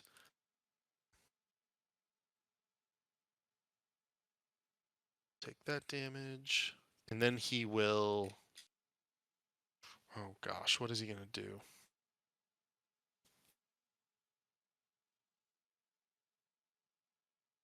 Make a claw attack on his father, Father Donovich, and he will make a bite attack at Axel. Oh shit. Claw attack is a hit. Yeah. He will do 6 points of damage to Donovich, which is pretty bad for him actually. And then he will do a bite attack on you, Axel, which will end up doing 7 points of damage plus 4 points of necrotic damage, so 11 total. So half would be 5, right? Yeah. So half I of don't think you have the necrotic though. yeah, half of the piercing is actually going to be 4, and so then it's going to be 8 points of damage total. Okay. Cool. Your hit point maximum is reduced by 4. Wait, I'm only thing that fully hurts me is psychic, because I'm a bear totem. Oh wow, that's pretty dope. Okay, 6 points of damage then. Okay. So then your hit point maximum is actually only reduced by 2. So I only take 2 damage? Yes. Okay. And as he bites into you, you can all see that the piercing blow that was given to it by Riku heals up.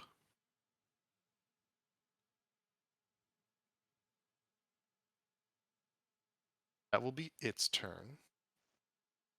Uriel, what would you like to do?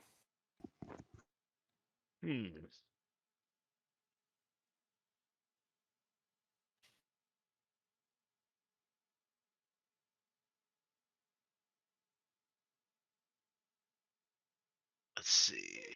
So how does like pushing people work? If I wanted to like grab him and push him like back into the hallowed area.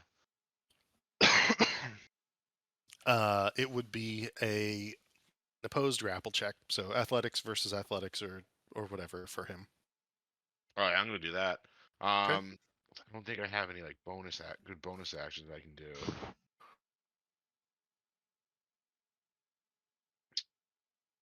Oh, I forgot. I have my celestial revelation now.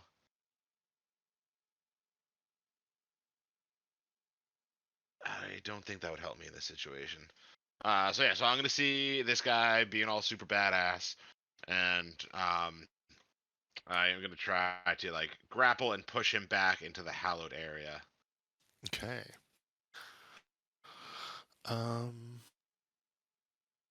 That athletics, you said? Yes, it would be an opposed athletics check. And that bless So, would apply to that, right? You could apply the bless to that. That is correct. Oh, nat 20. Don't Oh, think I need to. Shit. Wow, he rolled us pretty high too. Oh wow, I almost needed to. You know what? I'm gonna do it anyways. Oh, so I rolled a 30, Okay. It's like a super shove. right?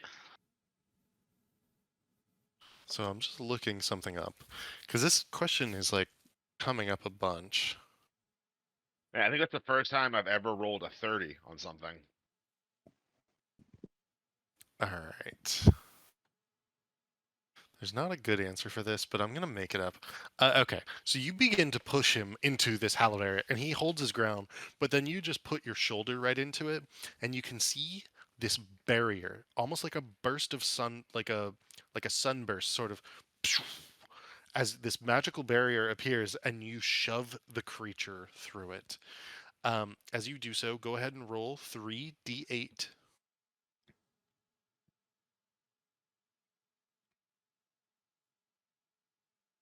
11. It does 11 damage to this creature. As you push the creature through it and some of its skin begins to burn and sizzle away, you also see that it does not immediately begin to regenerate itself. Go ahead and push it back 5 feet into this spot. You may take this spot for it, and you are holding it there in an attempt to keep it there. Is that right? Yep. And then I'd turn to Father Donovich and be like, "Get behind Vincent, get in that room, and get safe. This thing's trying to murder you." Gotcha. Was that your full turn? Yes. Riku, what would you like to do? I think Riku wants to stab at this wolf that's in front of him again. Okay. That's what he's gonna do. Gonna roll the d4 on top of that. 15. That is a hit. Go ahead and roll damage. 9. Oh, nice. With Axel holding on to this creature, you are able to pierce your rapier down into its rib cage, and you suddenly think that this is a significantly worse hit. It is bloodied. Try to keep him alive. What? And sorry, what'd you say? I was telling Riku to try to keep him alive. The dog? Yeah, you can so I tame can, the yeah, animal? because I want to talk to him and try to make him friendly. You could talk to the dog? Yeah. Riku nods and he's like, okay, sure. Yeah, he'd be cool to have on our side. Yeah. Oh, you can cast speak with animals at will? Damn. Yeah. So you can just always talk to all the animals. And is there anything else you'd like to do with your turn, Riku? No, that's it. Strahd. Gosh, what will he do? Your tactics are quite good.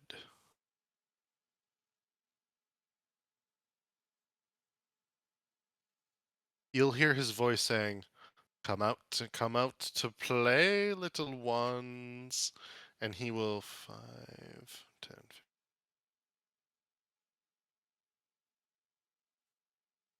And he will, with his bonus action, smash this window with an elbow, peering through. But that's going to be his whole turn.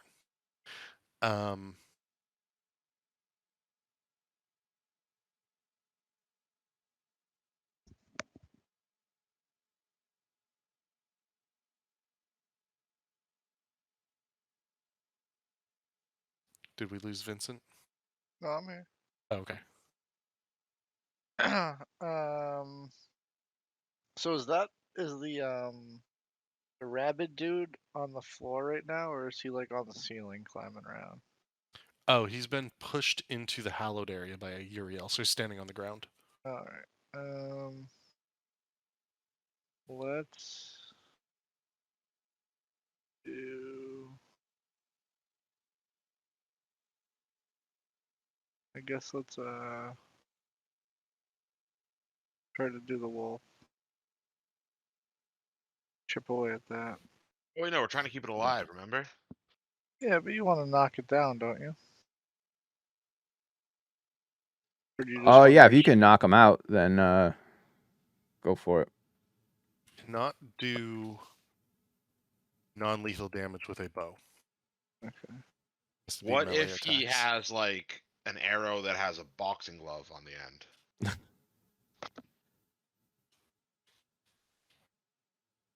Sorry, say that again. A boxing glove? Yeah, like a green arrow, like trick arrow type shot? Blunt Absolutely arrow. not. Yeah. All right, let's just turn the corner, and he's gonna shoot an arrow at the guy. Because he keeps messing with Vincent. Vincent wants to stick up for himself. You could, oh, you want to shoot it at Strahd. Okay. That's Strahd, yeah. Like he's just messing with him. It's just nat 20. Gotcha. Holy Nice. What? shit. Finally, after missing 2. And so as he Damn. breaks open the window and calls out, you come around the corner and just thump. So go ahead and do your damage. Is Vincent's there just any sort shooting of... with an arrow as a J. Yep. Just a J. All right, so we're gonna do the 10 damage with the hit, but we're also gonna use one of our arcane archers. So this counts as a magical shot. Okay. Yeah. So we'll do the grasping one, which will do an extra 2d6 poison damage. Let's just do that. Does that get doubled too? Because that'd be pretty dope. I think it does, yeah. All right. Well So then it's that'll be 18. Okay. And And then does he have to do something? his speed is reduced by 10. And he will take 2d6 slashing damage the first time on each turn it moves 1 feet or more. Holy smokes! All right. And then, or until any creature uses an action to remove them with an athletics check of 10. Gotcha. So yeah, so now you're caught in some brambles. That'll do 2d6 each time you move. You know, And let's then, just Let's just end take this the guy out shit. now. And then he'll duck here. Ed, don't forget to double your shot, dude. What? You don't want to roll 2d6 again, or are you just doubling then the He 9? just doubled it. I just Oh, took the okay. double. And then yeah, if you're gonna try to kill this guy, don't forget you can like action surge and just go all in and Yeah, shoot him again. lay it on him. I mean, it's your call. I'm just reminding you that. I'm assuming he has like a bazillion health, and we're not going to be able Yeah. to kill him. Well I was then, just- Well, he's lower than level 11. So he can't have like too much health. His cantrip only did 2d8, which means he's level 10 or lower. doing a Alright, lot well, of we're damage level on a 3. character you don't actually think you're gonna kill. That's Well, I'm just messing with him. you could He's do messing that. with me. Do that magic damage to the vampire guy. Sorry. So, are you gonna end your turn here, Vincent? You have to be in your own square. So either you Yeah, want to. sorry, yeah. I want to Okay. duck around the corner again because I don't like being in the. I don't like that guy seeing me. Gotcha. The vampire spawn is going to take an attack of opportunity against you. And the vampire was this dude's son, so I didn't want to kill him in front of him.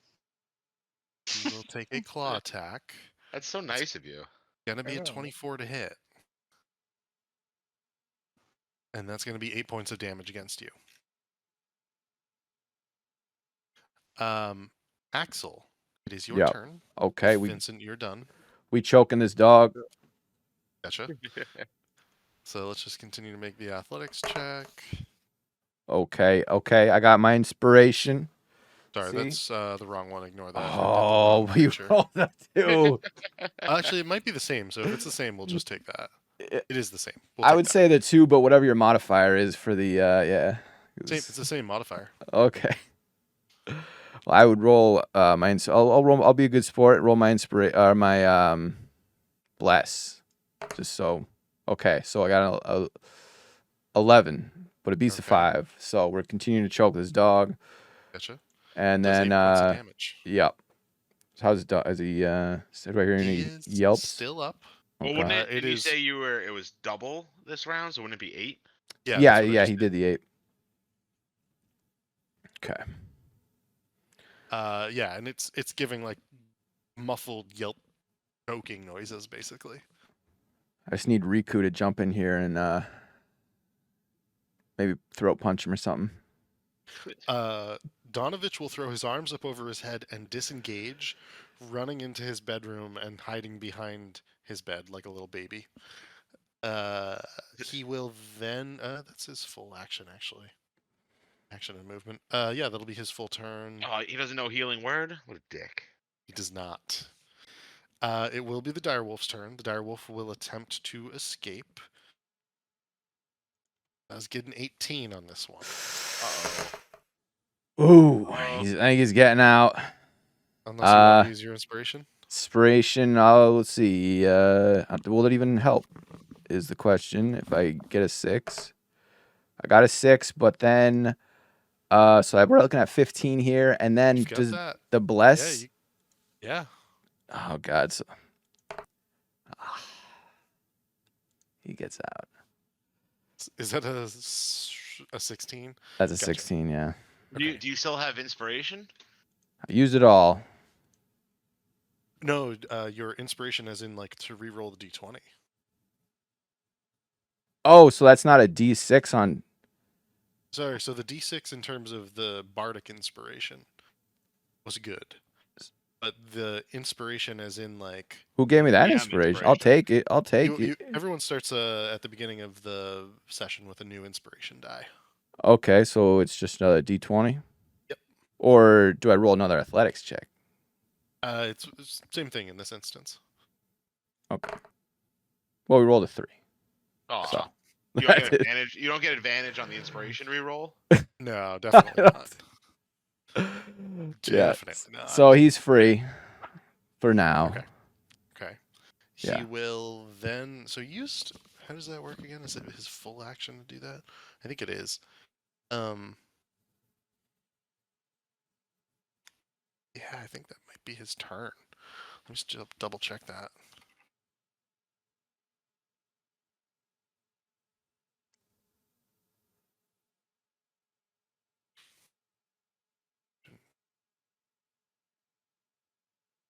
Removes. That's his full turn, is to get out, because he doesn't want to move. So he's gonna stay there. Go ahead, vampire spawn. The vampire spawn is going to launch into a full frontal assault on you, Uriel. Fucking It will bring take it. 2 claw attacks. The first one being an 18, That's a miss. second one being a 21. Oh, that's a hit. And it will do 5 points of damage Ha. against you. Look at that loser rolling 2 1s. Don't antagonize the GM. It will also move to Fucking here. nerd. Because you're not like holding on to it anymore, right? I don't think so. Is like pushing and grappling like 2 separate things? Yeah, I would kind of say so. Okay. So then it'll move there and it will just check something.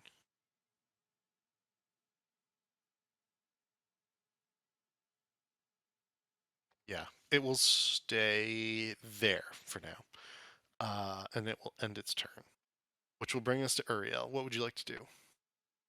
So the hallow, is it when they enter the hallowed spot they take the damage? Yes. And it's not like if they begin or end their turn in the hallowed spot. If he would end his turn there, he would have probably taken more damage. And then his like the HP recovery, is that beginning of the turn or end of the turn thing? For Did he recover HP and like heal? Actually, I don't He think we did damaged him not. again. He did not recover HP on that turn. Okay.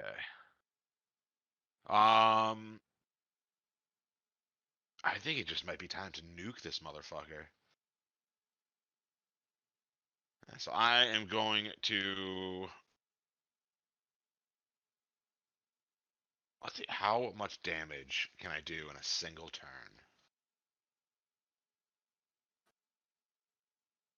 Oh, damn it! Why? I hate how the strike spells are concentration, so I can't do that and keep my divine favor active. All right, so I am going to take an attack, which is a 13, 16 to hit. That is a hit. All right. So as I hit him, I'm gonna say, "Look away, Father. Don't watch."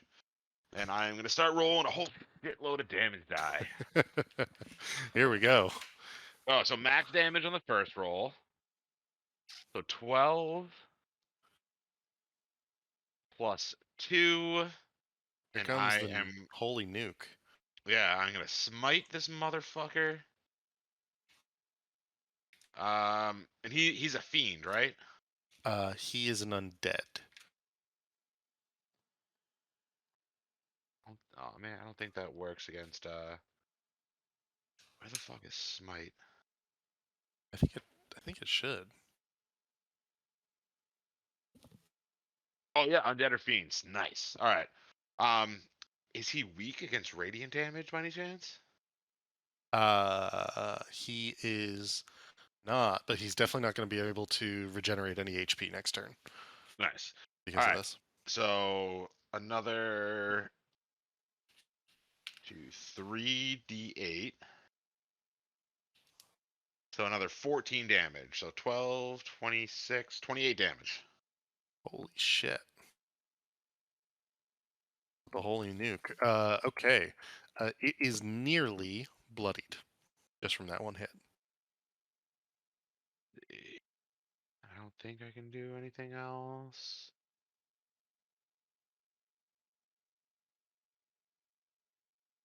Are undead resistant to necrotic damage? You don't know. Maybe, maybe not.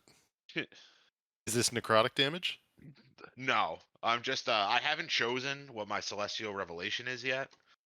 Like one of them does extra necrotic damage, and one of them does extra radiant damage. I haven't decided which one I Gotcha. should take. Gotcha. But either way, I wasn't going to use that. Okay. Okay. Full turn.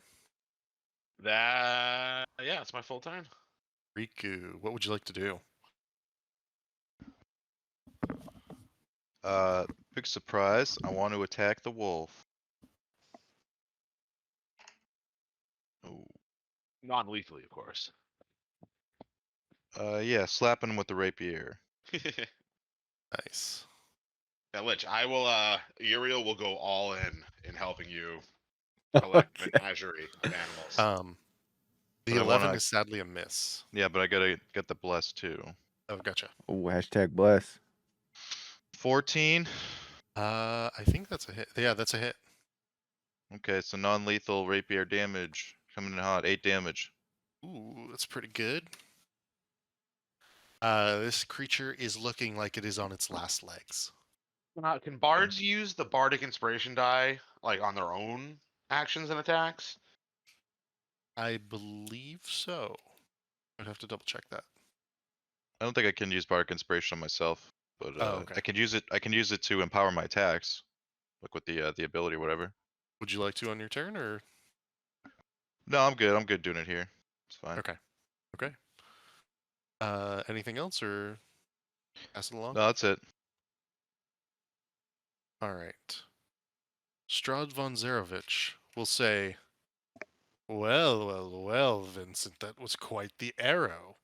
And Uriel and maybe Axel can see him pull the arrow out of his chest because it was a dead center shot. Snap it in half, cover some hit points.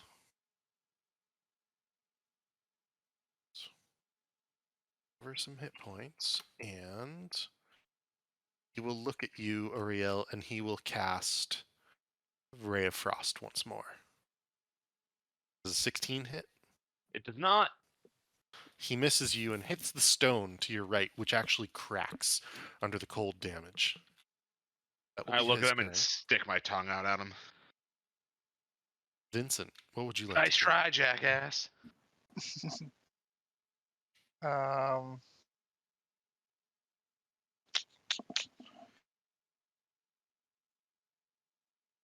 I guess.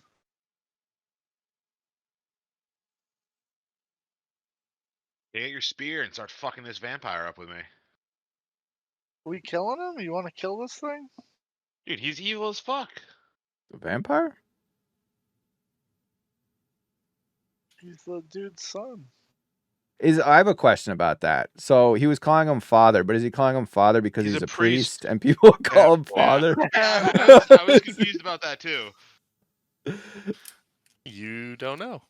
I'd say kill the guy and keep in mind. I don't know how this. I feel like the fight's been going where like physical damage doesn't do as much as magic damage. So if you got one of those 6 shots, you know, I got one left. because Uriel just did like 28 damage to him and he's almost bloodied, which means he's still got I a lot. can't do a ton of damage. I guess I could do this one again. The same thing. I That just did. that grasping shot, that does quite a bit of Yeah. damage. All right. We'll back up and I'll shoot one at this guy because he's seems to be right in front of me. Okay. As you back up, he will take a swipe at you. I dare him to. That is going to be a natural 20. Oh. Vince is getting beat up this combat. He's taken 2 attacks of opportunity. 15, 2 or 3. 15 damage from a single claw. Team. It says, "I don't care what the blood is. I'll make turtle soup." Jesus. Fuck this guy now for sure. Oh, now you're okay with murdering him. Yeah, 14 to hit. That is a miss. Oh my god. Alright, I'm doing my inspiration then, this asshole. How about 24 to hit? That is a hit.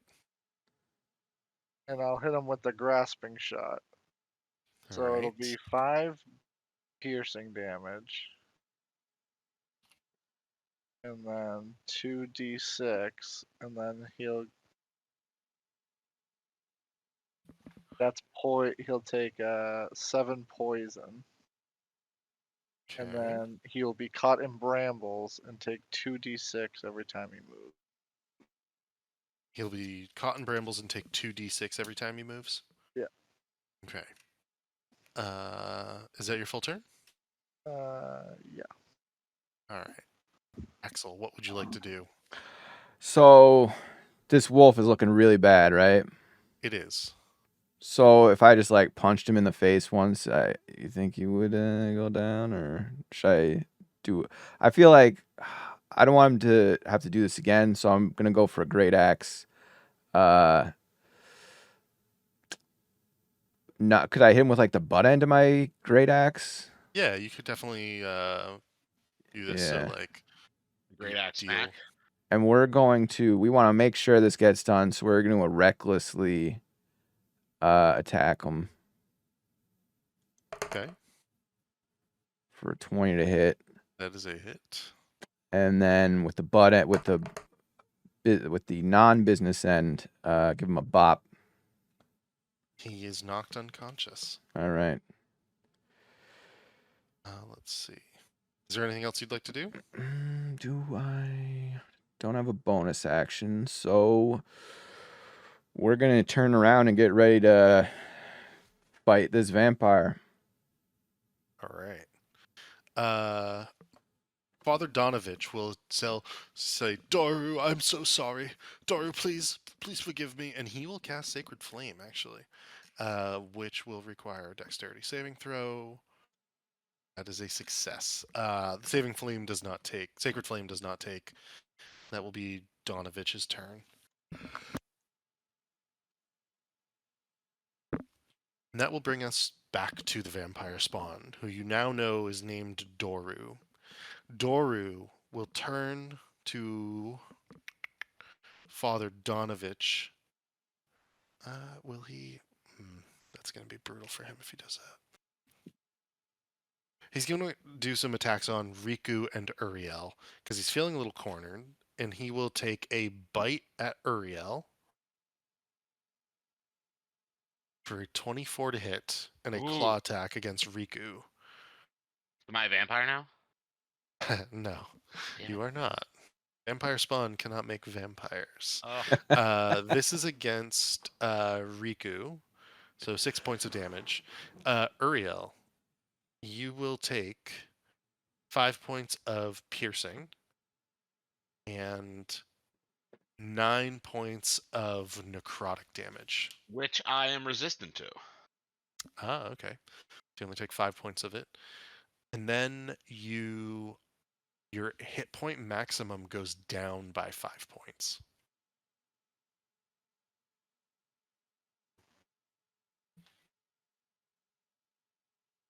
So that is going to be his. Are you down? No. Oh, weird. Oh. It says that. Yeah, I'm trying to figure out how to do. Oh, damn it. Now I'm back to my. Alright, so it was 10 damage from him, and I think I'd already taken.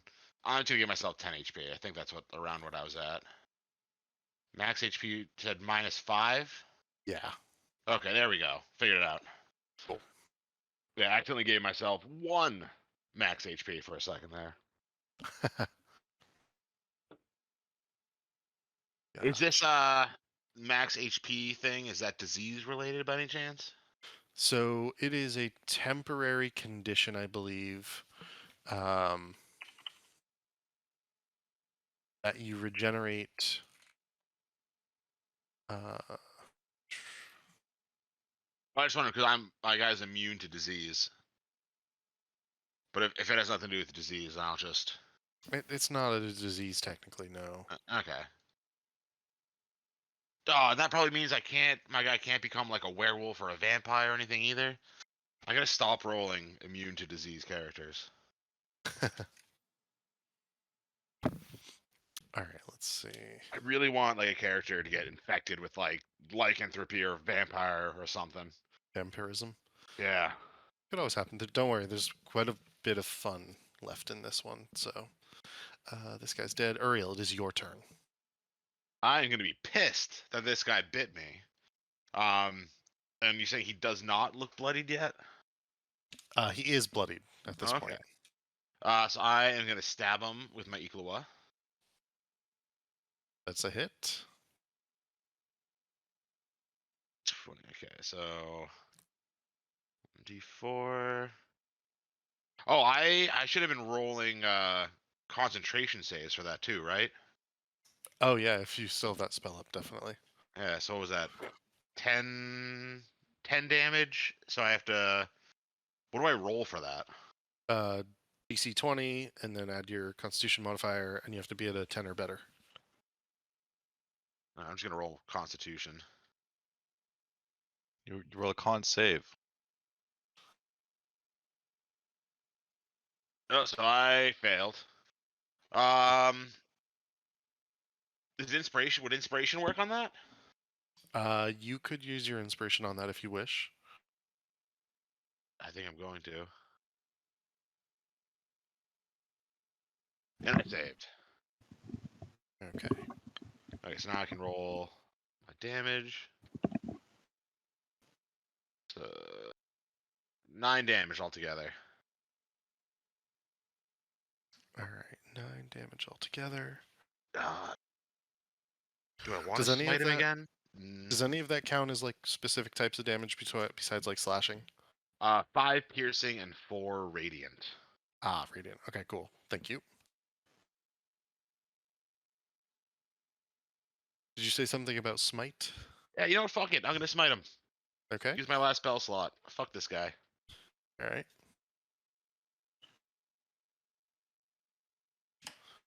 So another 18 radiant damage. Nice. Shit. What is it? That's from one smite? Why aren't you using smite more? Riku has Hello? entered the chat. He can't very much. He only has a certain Oh, number of that- spell slots yeah, to burn. That was my last one. He's But this all game, in. he's in the spot where you can like heal now, so I just want to fucking delete him. Yeah. We got a big dinner waiting for us after this fight, so go all Yeah, in, right? boys. Like I'm hungry. So that's another. I did in 2 turns. I did almost 60 damage. All right. Full turn. Yeah, dude, that was so much damage. Like 22 radiant and 5 piercing. Fuck this guy. Riku, what would you like to do?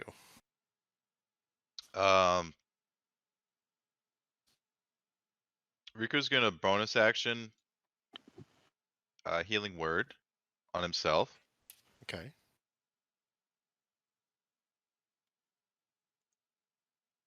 Eight HP. Nice. Big roll.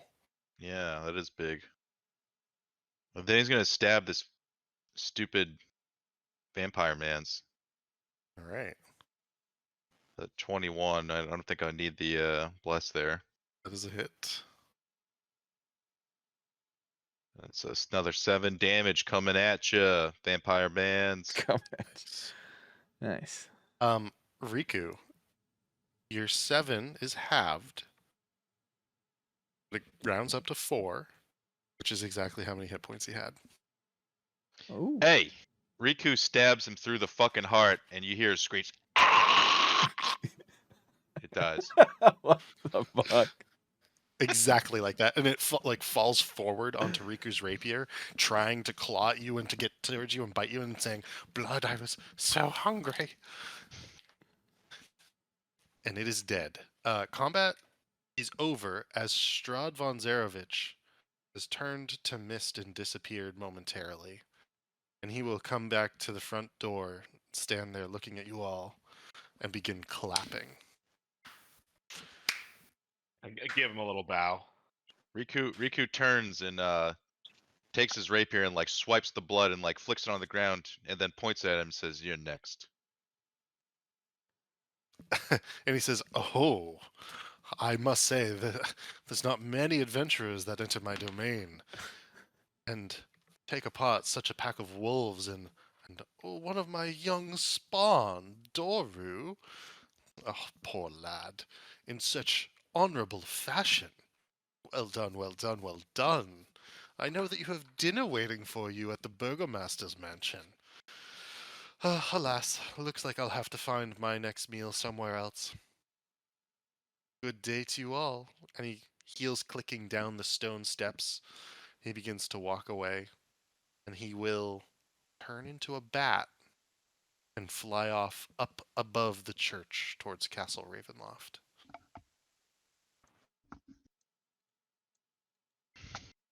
What you doing with that wolf accent?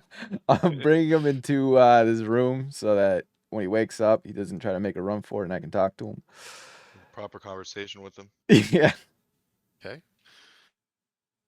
Father Donovich will be holding an arm that's bleeding pretty badly. He'll step forward and be like, "I'm sorry I couldn't help you, Doru. I'm so sorry about that. All of you, thank You you." did your best, father. Riku kicks the dead vampire body. He's like, "Did you know this asshole?" I did. His bedroom was the other one, and he points to the room next to the dead wolves here. He points to this room. Doru was a good lad. He was seduced by the Mad Mage. Tried to kill the Count several... that would be almost a full year ago at this point. Mad Mage. Riku raises an eyebrow.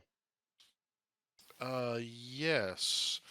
Let me just find something briefly, and I can give you a little bit of information. Turns out his name is Eustace. He says, well, roughly a year ago, a wizard came to Barovia, riled up the townsfolk and some others in Valaki, and they marched upon the castle. My understanding is that there was some sort of battle. I believe some of the Vistani saw it. You might want to check with their camp over at Tesser Falls. That would be Tser Falls. They might be able to tell you more. But the wizard, I don't know, nobody's seen him since. But he was a little bit of a raving lunatic. Interesting man. Didn't speak to him very much. To the lot of you, I can't tell you how much I am grateful for you finally putting Doru to rest. However, I don't think I could do it myself. I was only barely able to keep him chained in the basement, as it was. Clearly, those gave out. Maybe now I can actually rest in my home, my kirk, and begin to put it back together instead of attempting to save this poor boy's soul. He looks sadly at Doru. Yes. Riku cleans off his blade and then like sheaths it and says, "Yes, his soul is at rest now." I turn to the father and be like, do you need any assistance, burying your young ward here?" I do. Frankly, though, I think we should burn him. If you would like to help me bring some of the pews outside, maybe we could make a pyre. Yes, yeah. Riku That would help him. Riku gestures towards the dead dogs in the ground. He's like, "Yes, perhaps we burn them as well." Unless he's like, "Are you hungry? You need food?" Donovich goes, "I won't eat any of that. I don't trust the meat." What about the Smart. other one? And he looks at you, Axel. Yeah, I'm gonna talk to him. Just give me 10 minutes to muster up my ability here. Yeah. Okay. Riku says too. He's like, "If we need a short rest, anybody, I have a bonus thing for that." I'm also. I'm gonna use my one of my things to get a spell slot back. So I'm gonna harness my divine power to use my channel divinity charge to get a spell slot back. Okay. Axel, you Yeah. would like to speak to this dog. Yeah, does he Over- look dead, or is he like an alive dog? It's alive. It's Okay. not doing well. What I will Okay. say is it will come back to consciousness eventually with 1 hit point. You can have it under your like you can have your foot on its neck or something, right? To Yeah. ensure that it's not going to attack you, and you can speak to it. Okay. What's up, dog? Who's Yeah, your before Axel went in there, I'd hand him some like I don't know, beef jerky or something out of my ration pack to help with winning the wolf over. Okay. Trying Well, to, use the dog. help action on Axel in this endeavor.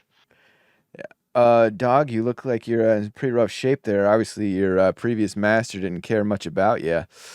You know, I could help you live, but you'd have to obey me, dog.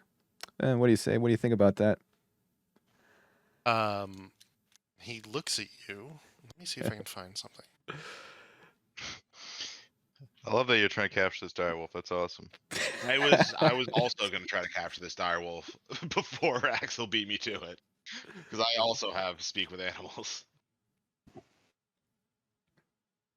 I'm going to find something, and I'm going to send it to you. I can find the actual clip. Also, to win over a dog, you should have said you should have like tried to welcome him into our pack. Well, if he if he chooses to accept, if not, I will dagger him in the He's throat. basically giving him live or die. Yeah. Yeah, well, the dog they respond better to positive reinforcement. And food, they respond fucking great to food. The dog will look at you, and it will be injured.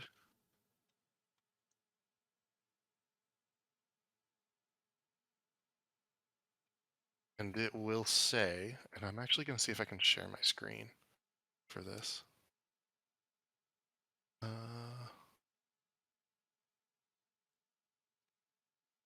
you guys see that? Let's see. Oh, Yeah. Watch. Can you hear it? If I, here, I'll just bring it back like ever so slightly. Can you guys hear that? I see. Yep. brains. Oh, is that a no? Reigns. So the dog looks at you and it says chaos reigns. Oh, And it says in that same sort of deep, horrid voice, the count is the land is the count. He's One is the master of all. well, sounds like he's too far gone. I turned to Axel, be like, what did he just say? That sounded angry. He said it sounds like he's under the spell of the count. So unless somebody's got something that could like break him free of the spell, I don't know if he's gonna be on our side. Riku grabs the hilt of his rapier. He's like, "This will set him free." Oh, you're gonna do the thing. I'd yell over to Father Donovich. Be like, Father, do you have any spells that can break the Count's control over like a beast or something? No. I could barely hold this one, and he points at Doru's dead body in the cellar. No. Morning Lord be praised, but I cannot do anything of that nature. Riku hands Axel his dagger and is like, "Best make it quick." Axel, while holding his own dagger, just stabs the guy. Stabs the wolf. So And the wolf is dead. Yeah. These wolves, you want to put them on the funeral pyre that you're going to build outside, is that right? Yeah. Okay. And after some time, you light up a pretty significant funeral pyre. You have now been at the church for roughly 2 hours, I would say. It is getting towards dusk. And you burn the bodies of the wolves and Doru. And Father Donovan- as we're hanging at the campfire, I turn to the boys and be like, should we stick around should we do spend our night here? I kind of want to see this parade of like ghostly adventurers the father was talking about. Riku shakes his head. He's like, I'm hungry. Yeah, Do you want I a don't- pastry? we should No. probably. I think the smart thing to do would be get back, because we're all pretty spent. Well, I'm not spent, but I know you guys. Looks like you exerted a lot of energy, and I don't. Would you want to risk getting into another fight at nighttime in a cemetery? I don't know if that how that'll end. I mean, we might just see a parade, or we might end up fighting more You can see things. the parade back at the other house. How about that? Yeah. Yeah. Would Let's we get on. be able to? Yeah, that's Father Donovan. Be like, would we be able to see this ghostly parade from the Burgermeister's house? You should be able to see it down the street. They will go down the main road, so as See. long as it's not too foggy, yes. Wonderful. Yeah, just get on the roof or something. Are you Or able to converse with these spirits at all? No, they seem not to notice their surroundings beyond the road, which they follow towards the castle. It's ominous. Riku taps Ariel's shoulder and says, "Converse with this." Grabs crotch and says, "Let's go get food." Then before we leave, I'm going to use my healing hands action too. Okay.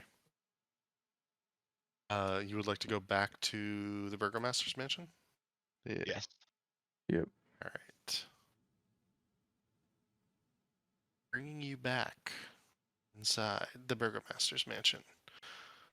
You find a well-apportioned table fit for a hearty group of adventurers ready to dine. Irina has put the best that she has to offer onto the table, which would be spiced potato, mashed potato, fried potato. Latvia would be proud.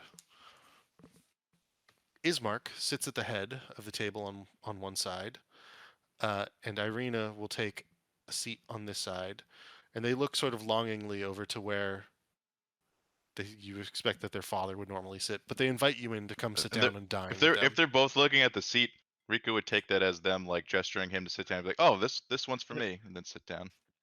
Also, I would have before we left, I would have invited Father Donovich to come back with us.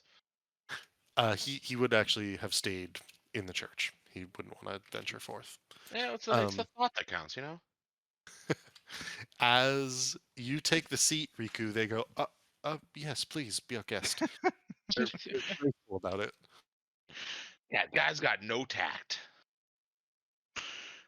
Vincent and Axel, as you take seats, Uriel, did you take the seat next to Irina? Is that the idea? Oh yeah. Riku starts digging in and is like, "Oh, it's lovely food. I'm Is, gonna is the food actually charisma good?" roll all over this girl. The food is decent. You suspect that they, even though that they live in the Burgomaster's mansion and they have a nicer home than many, it is not necessarily the best place for fine dining. The depression surrounding Barovia in every aspect seeps into the food itself, though you can see that she has spiced it appropriately and attempted to make it enjoyable. It's okay. Riku like I would compliment her cooking regardless. yeah. Riku's eating it. Irina, you did fantastic. This is very filling and delicious. Yeah, he intends on eating it whether it was good or not. And then he thumbs over shoulders like, "Do one of you play?" Like pointing at the piano. No, I do not, but Ismark does. He's quite the talented musician. Is he now? Riku like finally starts paying attention to Ismark. Yes, I can play some songs. Riku leans back in his chair and then like takes his lute from like resting off the ground and he puts it on the table. He's like I know a thing or two about the ways of the music myself. He's like, perhaps we can play a tune together. Maybe cheer this one up, and yeah, gestures towards Arena. I wouldn't be against such a thing. We could do this. It will help maybe put our minds at ease about whatever may happen this evening here, anyways. And they sort of look around at the walls, the external Yeah. walls of the home. Yeah, Riku kind of like looks, kind of sees what he's looking at, and like mirrors whatever he's looking at. He's like, yes, it couldn't hurt to distract us of this situation we find ourselves in. You're like, clap excitedly and be like, yes, a little revelry, I think, is much needed after the rough day we've all had.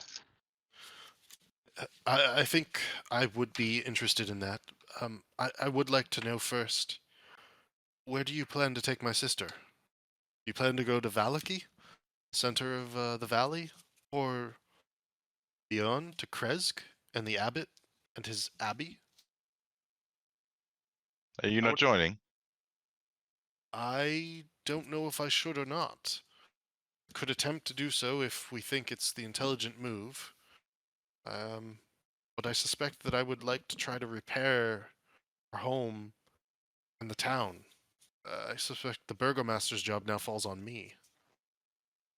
Is Mark's the new Burgermeister Meisterburger? Oh, what job is that exactly? In the job he describes is effectively just mayor of the town. Dude, But it's a have you never seen Santa Claus is coming to town? No. That's Well, all I I can mean, think of. Every time you say that word is the fucking Burgermeister Meisterburger. I mean, I've seen it, but I don't remember. I was like a child, like a wee lad. Yeah, all I remember is the Burgermeister Meisterburger, but that's enough. And he looks at Irina and she says, "You should stay. I don't know what it will do if I leave this place, though I suspect the Count's attention will come for me, which frankly will make it easier for you and many of the citizens here in the village." Riku And he kind of sort looks of- confused at also at this whole, he said it was the mayor. Riku's like, you're the mayor of this town. He's like, what are you the mayor of exactly? Getting attacked by a Dracula man? What do you have? What are you in charge of? Like he's confused. Well, my father was not able to provide as many services over the past year or so because of the constant attacks on our home. Ideally, I would help figure out why the tavern is running out of wine. My understanding is they've not had a delivery of the Wizard of Wine's winery in quite some time on the other side of the valley over by Kresk. I think we would try to repair the church. I know that Donovich has been in an odd state for quite some time now, getting some citizenry back together, and he lists off a number of things to do to try to actually improve the state of the town in general. Very noble of you. And Riku's like, he's like, you'd rather do all these things than help your sister survive. Well, that's what When we're. we've- That's what he's got us for, Riku. When we- Riku's just confused, He's like, Well, I if mean, if this was him, he would want to do it personally. That's why he's I- just confused. but someone's got to look after the town and these people. Irina jumps in and she says, "I will have a short sword on me on our journey. Ismark and I discussed this while you were gone, and we agreed, actually quite some time ago as well, but now that the plan has the possibility of fruition, we agreed again that he would stay here and I would go on. With the idea being that my burdens are not his, and he needs to shoulder new burdens for the well-being of all the others here in the village. I do love my home. I do love being here, but my safety needs to come not at the expense of others, especially those I love." And you can see that she looks over at the empty coffin, across the room into the living room. Uriel wipes a tear from his eye, turns to Ismark and Irina, and is like, "I think it is so noble of you guys to put the town and the townsfolk ahead of yourselves. She puts a hand on your hand and she's Yeah. like, "Thank you." I hereby dedicate myself to your cause." Oh, thank you, Uriel. And the rest of you, Axel, Vincent, Riku, will you also help me in such a way? Vincent Well, looks at the others. Yeah, It may- Axel. It may be the only way we get out of here, boys. Axel cleans his fingers with his mouth as he's digging into the chow, and he agrees if if we can get out of this shithole, I'm down. Cause this place sucks. And yeah. So yeah. Yes, as my companion over there so eloquently said, if you could find us a way out, then we will gladly assist. And Irina's looking at you, licking your fingers, and looks over at Riku and says, "Yes, no, I getting out of Barovia would be ideal, in fact. And if Yes. safety cannot be found in Valaki for me, then it can also maybe not be found in Kresk. And I would like to come with you and leave the valley and leave this place and leave the Devil's Strahd behind. I want the same as you, I think." And Ismark looks at her and he says, there is one thing. You could always speak with the Vistani. They do have an encampment at Ser Falls. I believe that there's a seer there. A woman by the name of Madame Eva. You could always speak with her, see if you can attempt to leave with the Vistani, or I know that she does fortune telling. Get your fortunes told. Maybe she will have some answers that you seek. Are they not in league with this lord? They are, and he sort of has like a dark look on his face as you say that, and he can tell you the following, that they, let me see.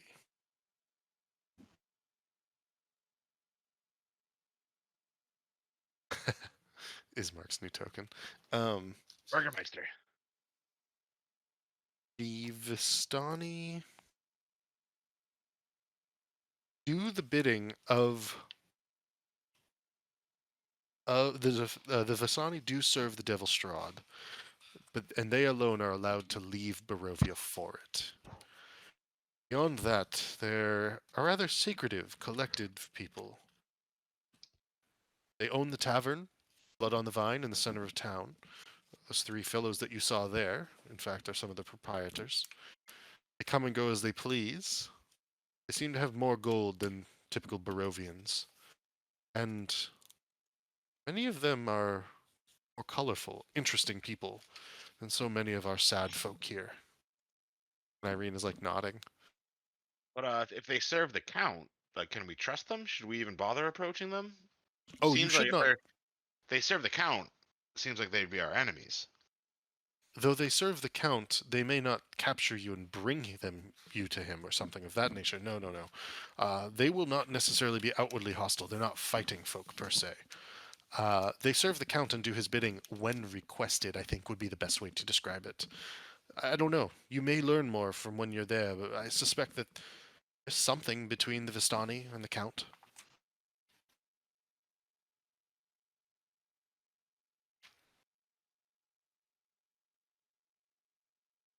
Might be worth stopping by, talking to them, see what they know, what they can tell us. Perhaps we pop in and say hello at some point.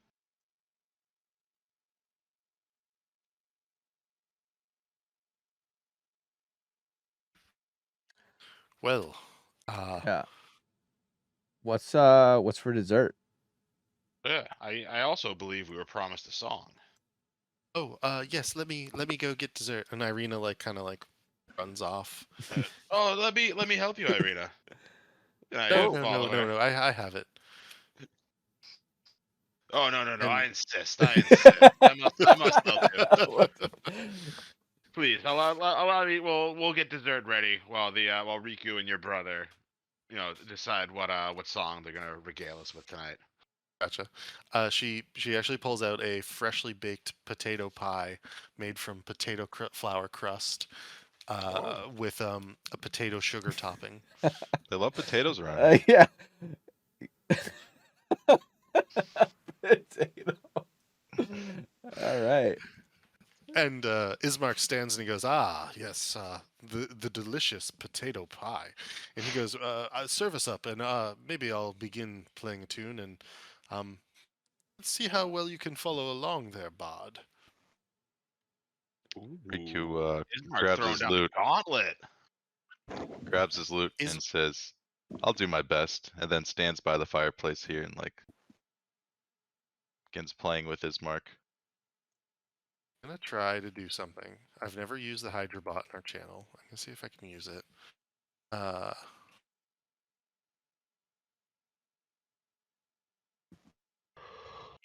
see.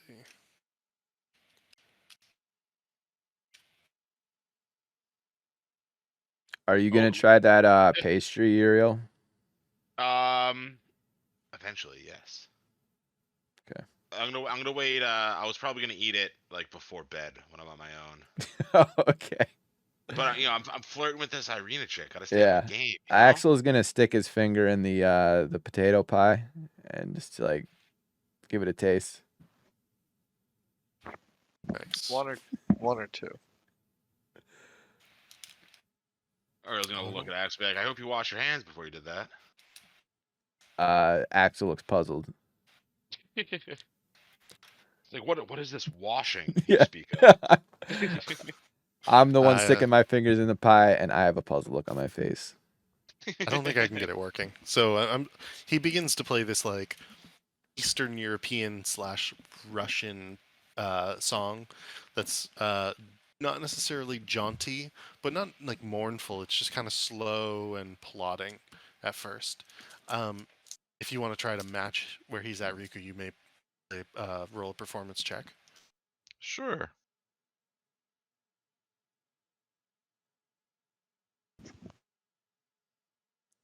Ooh, quite the performance. How's Man, Ismark plus doing on 8. his part? Let's see.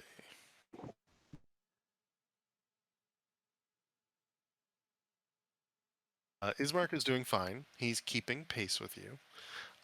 If you would like to try to change the tune, you may do so. Yep. Play something a little more upbeat. Riku's playing like the what is that song? Like the Russian. It's like not the anthem. There's another song I'm thinking of. No. Play Moscow. Play the song from The Witcher. Kalinka.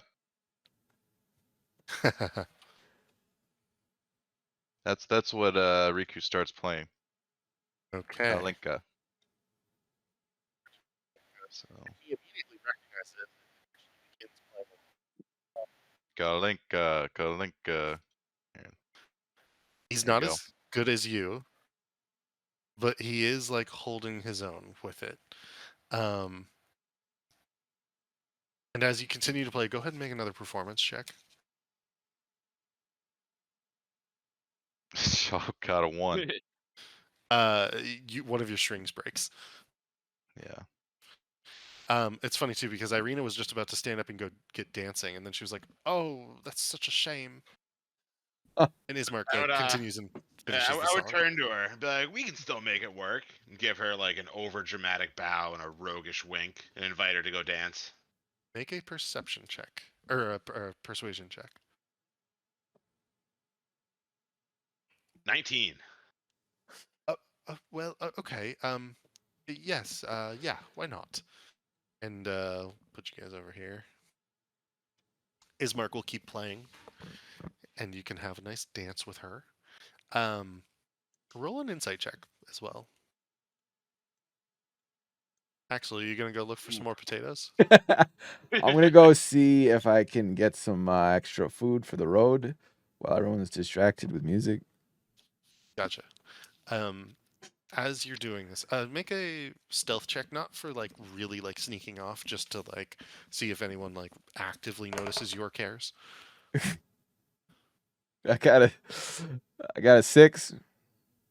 I mean, Irina definitely saw you and Irina like made eye contact as you entered the kitchen. Yeah. But she's going to dance with Uriel, whose insight check. Okay, good enough.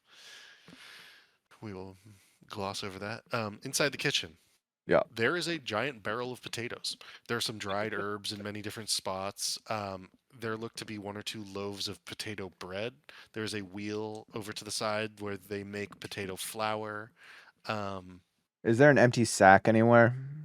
Yeah, you can find an empty burlap sack that used to have potatoes. Yeah. So Axel's not being a dick, but there is only 2 people living in this house, soon to be 1 person living in this house, and he's seeing a lot of potatoes. So he's going to take a burlap sack, fill it up with potatoes, and he's not doing this as like a sneak or like a jerk. He's just like, hey, Prepping. yeah, He's we're just like he's getting the ready for the hungry road. They hired us to master. escort this person. They're gonna give us food. Is basically his mindset. Yeah. He's just Okay. he's forward thinking, getting the travel. I'm ration seeing a lot of side potatoes going on. I'll say that there's enough potatoes, herbs, and other root vegetables for you to have 10 days rations. Okay. Do they have any like grated Parmesan cheese that we can use with potatoes? Make an investigation check at this point, Axel, if you I want to like, mean, keep digging I for don't know if something to help you with. Axel's not really. He's not really a finer things kind of guy. So the potatoes would be probably the potatoes and like any carrots or anything would be probably fine as far as But you can if they just happen to have some grated Parmesan cheese, might as well grab it. Do I see the cheese Investigation check with a 13? was- you do find that there is a cold cellar beneath, and it's like a small little like cold cellar that not like one that you can like crawl down into, but just like stick your arm down into. They have some curdled milk that they are making into cheese. It is not yet ready. Okay, because I'm gonna say Axel's an idiot. He's gonna try to drink. He sees milk, right? And he's thinking it's milk. He doesn't realize that this is he doesn't know what's going on. So he's gonna take a swig of this curdled milk. Make a Constitution saving throw. Yeah. Not bad, not bad. His stomach's it. You don't take any damage. Yeah.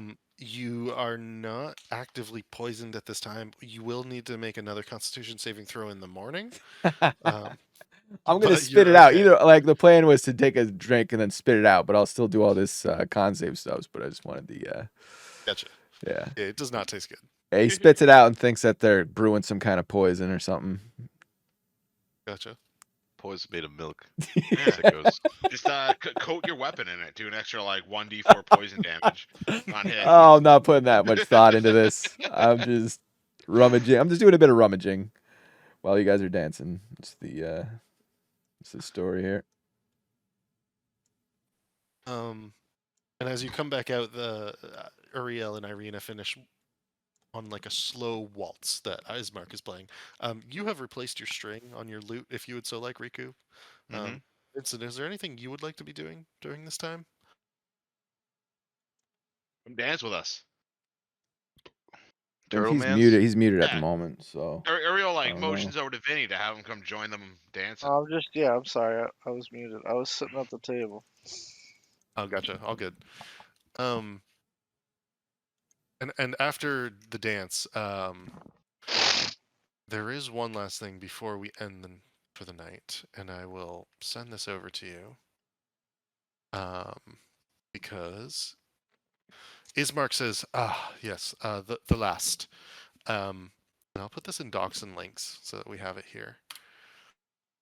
Here's the map of Valaki. Or, excuse me, the map of the Barovia in general. There's quite a bit on there. You can see some of it specifically. If there's any questions that you have of the place, and I wish I could give you the actual link. How do I give you the link in the Discord as well? We can open the link from the picture. You can open the link for. Yeah. You can zoom in better on the actual picture. where are we on the map? You are on the far right side of the map in the village of Barovia. Okay. Got it. You entered through the east gate. You came down the old Svalich road, and you have entered at the village of Barovia. You were able to see above you, when you went to the kirk, Castle Ravenloft, sitting above on a series of cliffs. And he points out Valaki, which is to the south of Lake Zarovich, He goes, Valaki's the largest town in the valley. Here, puts his finger on it. Says, it's a walled town. There's quite a bit of chance that you will be able to hide my sister here and keep her safer than you would in Barovia. He points over on the far western side of the map, along the edge of the Svalich road as it leaves the valley, and says, this is Krezk. This is where the abbot lives. There's a great number of other places here within the valley. Maybe we could hide her at some of these old other places. But Argynvostholt, Erez, the Amber Temple. My understanding is that monsters and other creatures have taken over those types of places. Nobody's lived in Berez for centuries ever since, I don't know, whatever happened to create a marsh there.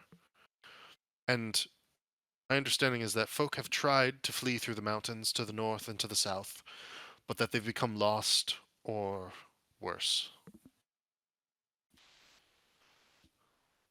What's this? The Amber Temple.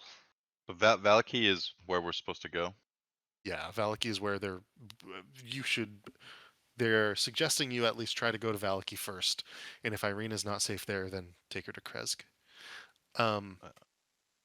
He looks at you and he says, I don't really know, to be honest. I spoke with a hunter once about it at the tavern one evening. My understanding was he went up to Solenka Pass and was able to see the temple, but dare not enter. It was a place of great evil, was what he said. The terror in his heart, just upon viewing it, was awful. Perhaps if we can clear the evil from that temple, it looks awfully defensible. Maybe. Could be an idea if our other options don't pan out. As long as it keeps my sister safe and lets you all leave, along with her. I mean, do what you must do. And Irena's sort of like nodding. If we find a way out, wouldn't you be leaving with us? Irena will. Ismark wishes to stay. His home is Barovia. He knows that he can make this a better place, especially if you get Irena out, because then the Count won't be focusing on them here in Barovia. Riku's like, what are the chances you can get us access to some rafts or canoes, perhaps, to travel by water, at least to the road there, before the West Gate? For the West Gate. Sorry, from where to where do you want to travel? So we'd go from Barovia down the river through the Yep. Easter Pool, continue down the river, and then where there's like the bridge, we'd probably get off there and take the road to Valaki. Ah, gotcha.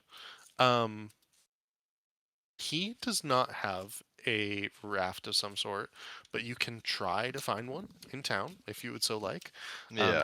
He can make some inquiries around town tomorrow morning. They might be able to produce you with something.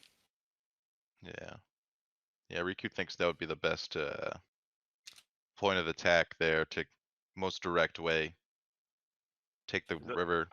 If it's And a small then- enough raft, we can fit it in the bag of holding. Well, yeah, well, either way, Riku is suggesting we take the river to that part of the road, and then from there, we take the road to Valaki.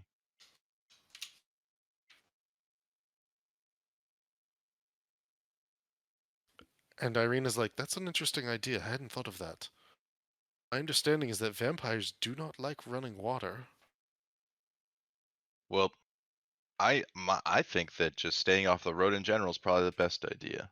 Yeah, just But by looking at that, I think the water would be running towards the lake, so we'd be running against the current probably. That is correct. You would be going Oh. upstream in that Yeah. instance. Okay. It's not doable. That's Well, rough. it's just it wouldn't be as fast as Yeah. we would like it. But I think it's a good idea. It's like a shortcut. I mean, Mhm. Yeah. And Ismark actually steps up and he says, and that would take you directly to Tesser Pool. And he points out there's like a bunch of little like tents over by Tesser Pool. You could go directly to Madame Eva and see if you could gain any of that information we discussed prior. Ah, yes. So this does sound like a good approach then, if we can get some sort of a raft or canoes going for us. I will make inquiries in the morn. Because horses are out of the question, right? Oh yeah, they definitely don't have any. This horses. is a windy road. Yeah. Horses go fast though. No, I'm just looking at the road and I'm thinking, damn, that I mean the distance doesn't look that long, but when you see about how windy the road is, it's like if we're Mm. just waltzing down the road, it's like it'd be a shame if we ran into some trouble. You can I catch was a bunch saying of it'd be better if we direwolves. can just try to. Surely we won't get attacked going down that road. I can give you rough estimates for everything. And this is based on like Ismark's knowledge. He says that from Barovia to the crossroads it takes about an hour. From the village of Barovia to Valaki it takes about a full day on foot. That's actually not as long as I thought. Yeah, That's not that bad. we just gotta I get think- past that gate, whatever's at that gate. The And West Gate Yeah. yep. Or we go around it. Do a little could go around it. off-roading. Now that we have a map, we Mm. have an idea of way to go around. Are any of us like proficient in like cartographer's tools or mapping or anything? Mm,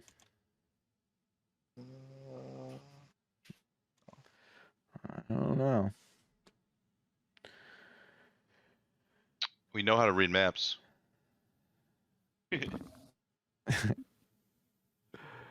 Yeah, Goodbye. this is a spooky Alright. land, though. Yeah, let's end it here for tonight. We'll pick it up with you back in the Burgomaster's Mansion, not next week, but the week after. Should we long rest? Yes, 100% long rest, and make sure if you lost, like if you had HP knocked off your maximum, you regain that. I'm pretty sure. Okay. Yeah, I think hitting the long rest button resets it. Cool. And is Axel gonna have the shits in the morning from drinking curdled milk? We can make that check now, or we can make that check next time. It's up to you. I'm curious. I don't want to forget about it. Or, yeah, go ahead and make it now. Okay. Okay, we got a 13. That is good enough. Okay, Needed a 12. nice. Yeah, that was gonna keep me up all week if I didn't know. My Axel character is gonna have okay. diarrhea. Nice. All right, guys. Have a good 2 weeks, and we'll play again soon.